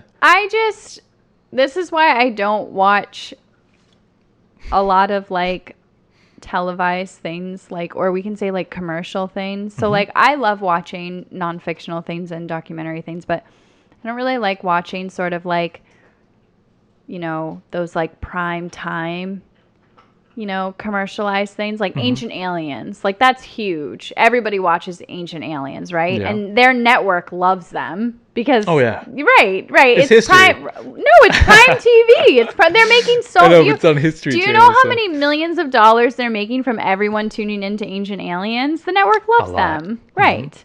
So I think that part of their narrative is like to just sort of like, you know, embellish. Okay. Yeah, you got to make it entertaining. Right. And I think that is where my Guruji comes out, and I get frustrated because in every situation there exists truth and illusion, and you have to have your own internal wisdom to find both. Yeah. But not everybody has developed that internal wisdom. Everybody has it, but not everybody has developed it to the point where they can, in every given situation, call the illusion and the truth, you know? Yeah. And we can say, what's the illusion in this situation, you know? We can say right down to, like, the nature of reality, right? Because we talked about quantum mechanics previously, and we talked about how really reality is not really what it seems, right? So, like, even what's happening here energetically could be the illusion. Like, maybe we've already filmed this, but there are people at home sort of feeling an energetic phenomenon happening, like, presently. And they're like, how is this possible? They're at home somewhere. They're somewhere else. They're not even filming this anymore, right? So that's what I mean. So, like, there always exists an illusion and a truth, okay? And you have to have your own internal wisdom to find both. Okay. And I don't think that everyone has taken the time to develop that internal wisdom. I think that it can be intact, you know, in this life. You can have it sort of, you know, and that depends on the work that you did in previous lives to be able to come in here with it intact. But I think for the majority of people, they watch that and they kind of hang on every word that they say. Okay. And I don't know why, just because we are acknowledging the influence that, you know, beings, you know, star seed, whatever your word is, star seed, ETs. I say galactic beings, okay? Yeah, that's good. You know, that's essentially what I am. That's better. Okay? I like that. So these like galactic beings, you know, just because we acknowledge their wonderful presence, you know, and influence, whether directly or indirectly here, like that means everything that ever existed here was a galactic being, or everything was ETs, you know, like we're coming to this place in history where we're actually taking away any possible credit that humans have in just being able to elevate on their own. You know, like we say that guru, oh yeah, that was an alien came into his body and helped everybody else. You know, oh, that monk achieved peace. Yes, that's an alien that came into their... I didn't like those episodes. Well, I did notice that as well. Right. Like, but what if, like, the Tibetan monk, he was just an alien? Right. So I think at that point we're getting... And of course there's truth in there in the case that if we acknowledge that incarnation and that reincarnation is real and in existence, then we do have to acknowledge that at some point we're not just earth beings. We've been on other planets. We've been, you know, so essentially, sure, anyone could be a galactic being. That monk probably was an ET, but that doesn't mean that he's not having the human experience. He incarnated down as this human. Sure, maybe he did have to go through egoic things based on his karma or based on whatever sort of path he chose for himself for purposes for him or for others, you know. But I think we're coming to this place where just because we acknowledge that something exists and that something's been interacting with us for, you know, all the time, like we're interacting with other places as well. We just may not realize that we are, right? We're sort of echoing out into the rest of space. Okay. So even though we may not think that we're affecting or impacting things on a cosmic or galactic level we are. Okay. So why all of a sudden does everything has to, everything turns into that, right? And now we have this great reptilian thing happening where you literally, we're coming to this place where you're either a reptilian possessed or you're a galactic being of light that's here to save Earth. True. Got to be one or the other. And this is where I sort of, because I, have galactic cosmic knowledge, because I'm a galactic being, like, this is just us humanizing again, right? We're just always in either black and white. You're either a black checker or you're a red checker. Yin yang. God is this guy that sits on a hill and he wants you to obey him like you obey your father. And if you're not, you're punished, right? We're always humanizing things. So now we're humanizing this point where our ego mind takes over and we say, this is the rational explanation. This explains everything. We're all aliens and we're either the good ones or we're the reptilians, like overdoing right. The logic. It's just the universe the cosmos is so much more abstract and so much more complicated and complex than anybody can even conceptualize in their human mind. Okay. So it feels like as soon as we acknowledge something, we use it to explain the vast majority of the details of our world. Yeah. And that's where I get a little bit frustrated, especially because I have the internal wisdom to see the truth in the illusion. Mm-hmm. And I help people develop that. So when people are sort of getting caught up in the illusion, and not seeing the full truth. But yeah, to go in and to say that, the aliens wrote, the Vedic system, and to go in and say that, Krishna was really, an alien. I mean, on a technical level, yes, Krishna spans far more incarnations than just the earth. Yeah. Okay. But that doesn't mean that there weren't humans or human experiences had by those beings. And then they rose up and and that they rode the Vedics. Right. We're embellishing and we're romanticizing. I think if you have to make reality more glamorous than you think it is, I think that says more about sort of where your peace is. My peace is an alien spacecraft. Yeah. I think that, I think that maybe there's some sort of like escapism there, okay. Right? Where like that's like some people want like, the world to be like a version of like Harry Potter, or like the Lord of the Rings, that'd be right? Nice. Well, maybe not the Lord of the Rings, but Well, it's not to, like that's the same thing with like, when people, the first question people say about Lord of the Rings, and they're like, was Middle Earth really like that? Were there dragons? Were there these things, and etc. And there's answers to that, which I won't talk about here. But, I think when we get to the place where now we're saying like, oh yeah, we're all dragons and we have to get back to our scaly forms, and that's a good analogy. Yeah, I think at that point you're going too far with the framework. I think that sort of maybe that sounds like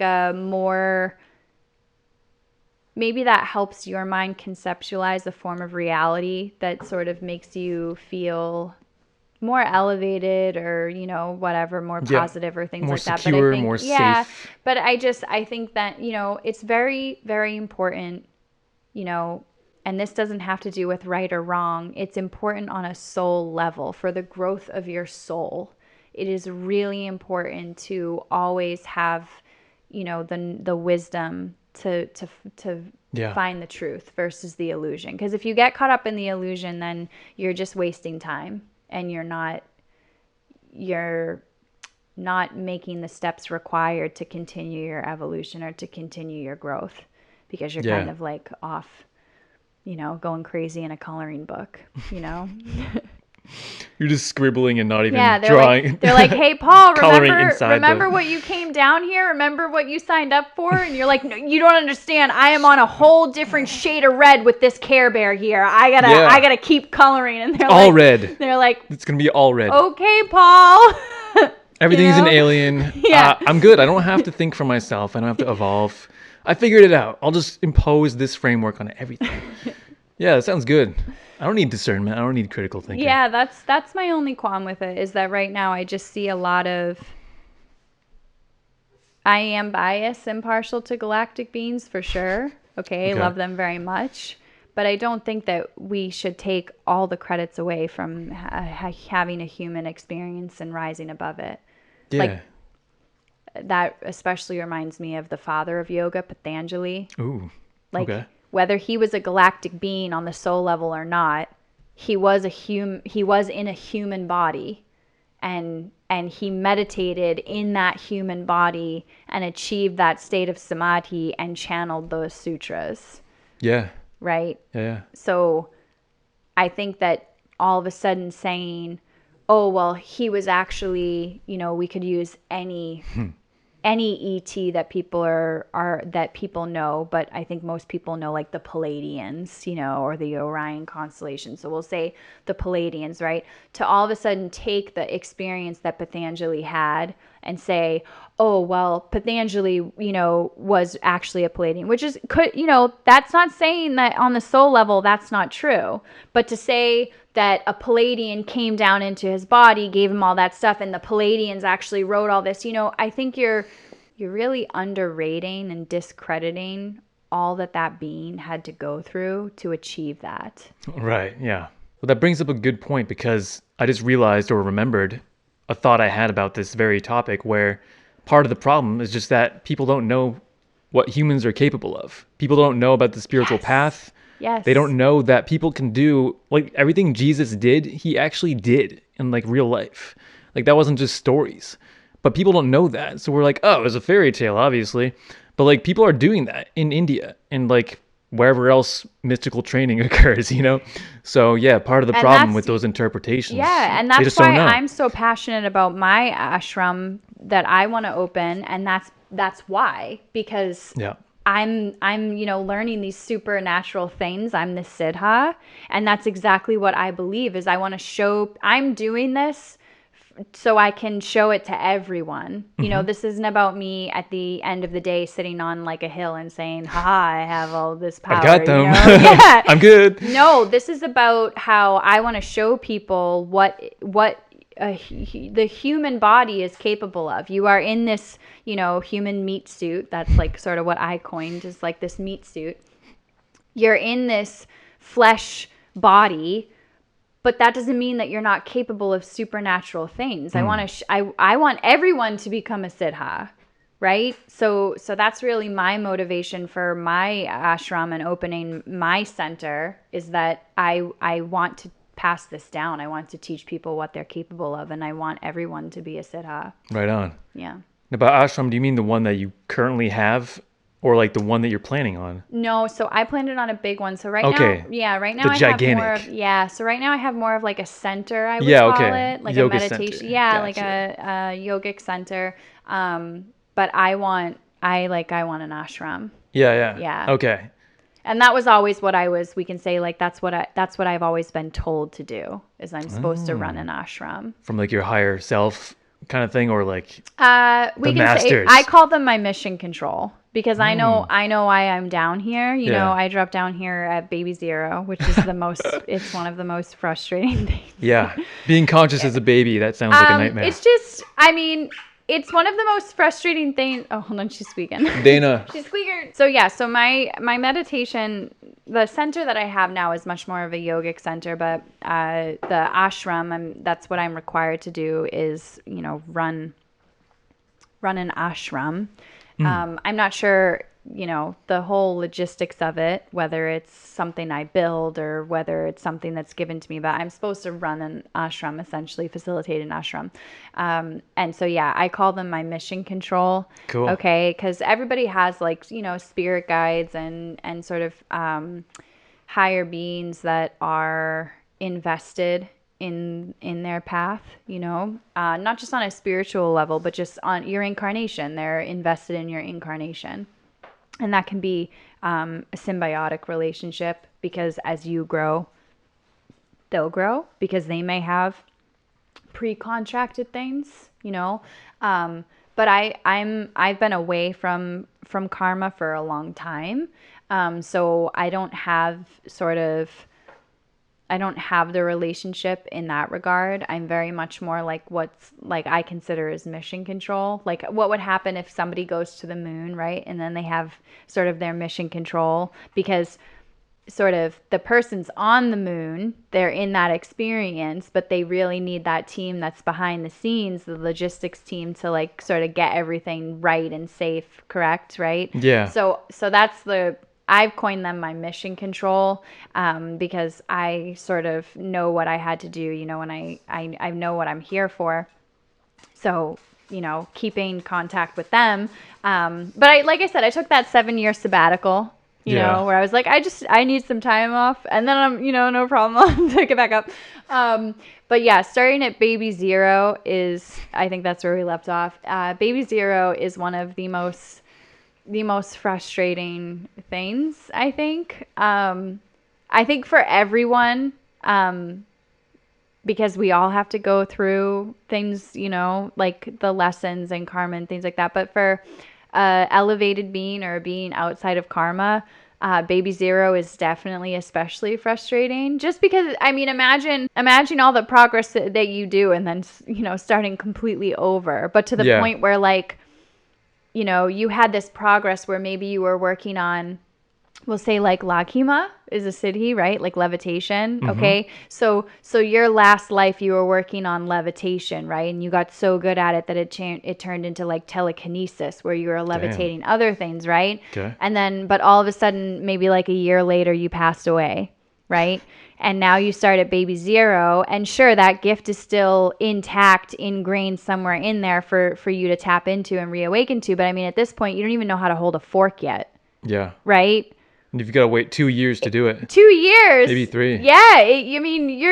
Maybe that's like a rubberized fork too. You get one of those soft ones. Protected. It's not even like a full like. And your food is mashed up. Food instrument. Yeah. It's so going from this moment of like, and it's not an egoic thing because you think of it as like a mission, right? You're trying to fulfill these things, or you're trying to, help energy shift, or you're trying to help a planet, or, whatever you're trying to help, right? I know they're throwing microphones at us now.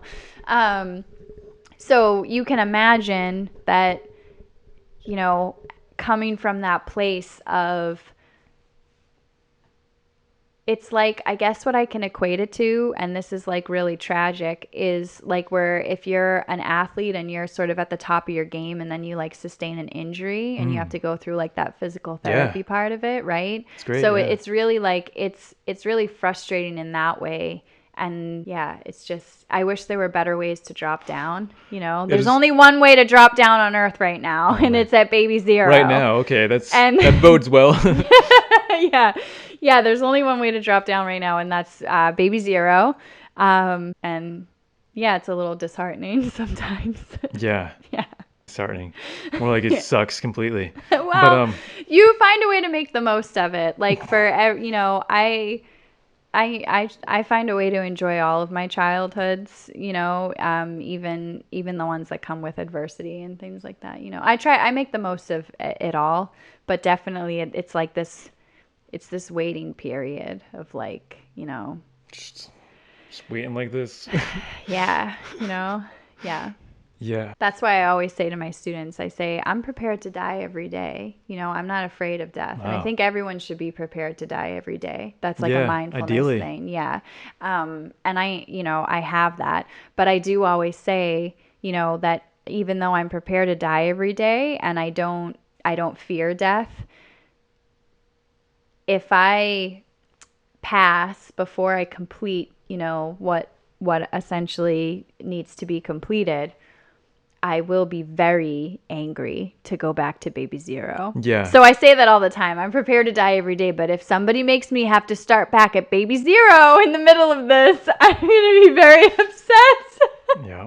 Yeah. The athlete remediation phase, that's nobody likes to do that. So yeah, it's at the top of your game, right? And you have to relearn everything. And at that point you don't, right? So like where we said that Siddha Laghima, right? It's somewhere in there. That athlete is somewhere still in there. but are they even going to have it the same after going Yeah, through all right. that, right? So is that person that in their last life they obtain Lakhima, you know, when they come in at baby zero, is it going to transfer the same? Are they going to be able to tap in it as soon, as, you know, particular, as potent, you know? It's kind of like that, you know, Dane, we gotta let it play out. We gotta wait and see, you know? Yeah. Well, hopefully it would enhance you. Like, a weird analogy is like, Right, that's the idea, is you want it to, yeah, you I know, would think it would accelerate you and kind of yes, give you a yeah. head start. Yes, yeah, right. But maybe you choose something else. Maybe you want to be like a sub sandwich maker or something. Well, yeah, you can actually, you know, it's not required to be, you know, big and famous, you know, to make an impact, you know. You can be unnoticed by the rest of your community and still be fulfilling like a very particular important purpose. That's why I say I draw, you know, because some people ask me, they're like, you know, have you always been a guruji? You know, have you always been a spiritual teacher every time you drop down? And I always say, I am whatever is required to get the job done. Good point. Yeah. Right, like you're still gonna have the Guruji elements within you, but maybe like you're not expressing it blatantly to those people. Correct. So I am whatever is required to get the job done. cool. Yes. All right, so guys, those are awesome topics, but that's all the time we have for today. So, because as we told you, we took a 5-minute interval here, and you know did the wardrobe change. So, but yeah, we ran out of time. That was awesome conversation. I think we touched on a lot of great points. To close out, I'm gonna leave some of Samaha Yogini's info below, where you can kind of check out her website and Instagram business page. I think that so more than the website, love it? I Yeah. think the Instagram is the best. Okay. Just because I am dematerializing. I'm Yeah. disappearing over to the east Yeah. for some time, and I'm really unclear about when my return to the States is going to be. So the best way to really access is the Instagram. So that already has so many teachings on it. So many teachings that I've Good conducted on it. So that's really a great way to access my teachings, and for free too. And then we're going to have like all the things that I have mini courses that you can do at your own pace and on your own time. And that's all going to be administered through Instagram, because we have like a little link tree and people can access it that way. So more than the website, the Instagram definitely. And people are welcome to DM the Instagram page too, because I have people answering that. So there's always somebody available to sort of answer any questions or anything like that. But yeah, just because I am dematerializing, disappearing over into the east to finish, you know, what we have going on in this incarnation. So that's the best way to contact me, is the Instagram for sure. All right. Yeah. Cool. Or access me, we can say. Access. Yes. All right, yeah. So we'll leave those links below. And thanks for watching, guys. It was exciting to bring forth this first ever podcast on the channel.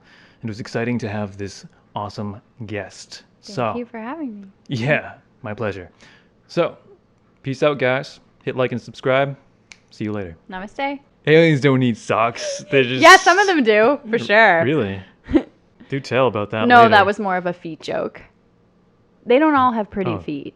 You know, yeah. there's some socks covered up. I know. She's a foodie. She wants to eat Burger King. She loves Dominion. That's her favorite food. Please. Yeah, So, you know, yeah. the appendix. Why do we have that? I just, Anyway, listen, yeah. yeah, all day I could. You're like, I would renovate the shit out of this I thing. would so renovate the shit out of this, yeah. All right, so, but, you know. I wonder what healthy food we have around here. No more slopping. You're going back to Valhalla. Yeah, no, she's still slopping. Look at that grimace. She's like, you have given me no ounce of food. I am squeaking lamb chops. I concur with my clarity mudra. I will think of The mic drop. That was so epic. Yeah. Those two words I Were said. we talking about something epic when it mic dropped? Um, No one comes away from a near-death experience going, I didn't feel nothing. I didn't feel it. you call this a hand of God? That was a weak baby hand. I don't know that. Not nice things. Ahlan wa sahlan. Okay. That's very nice.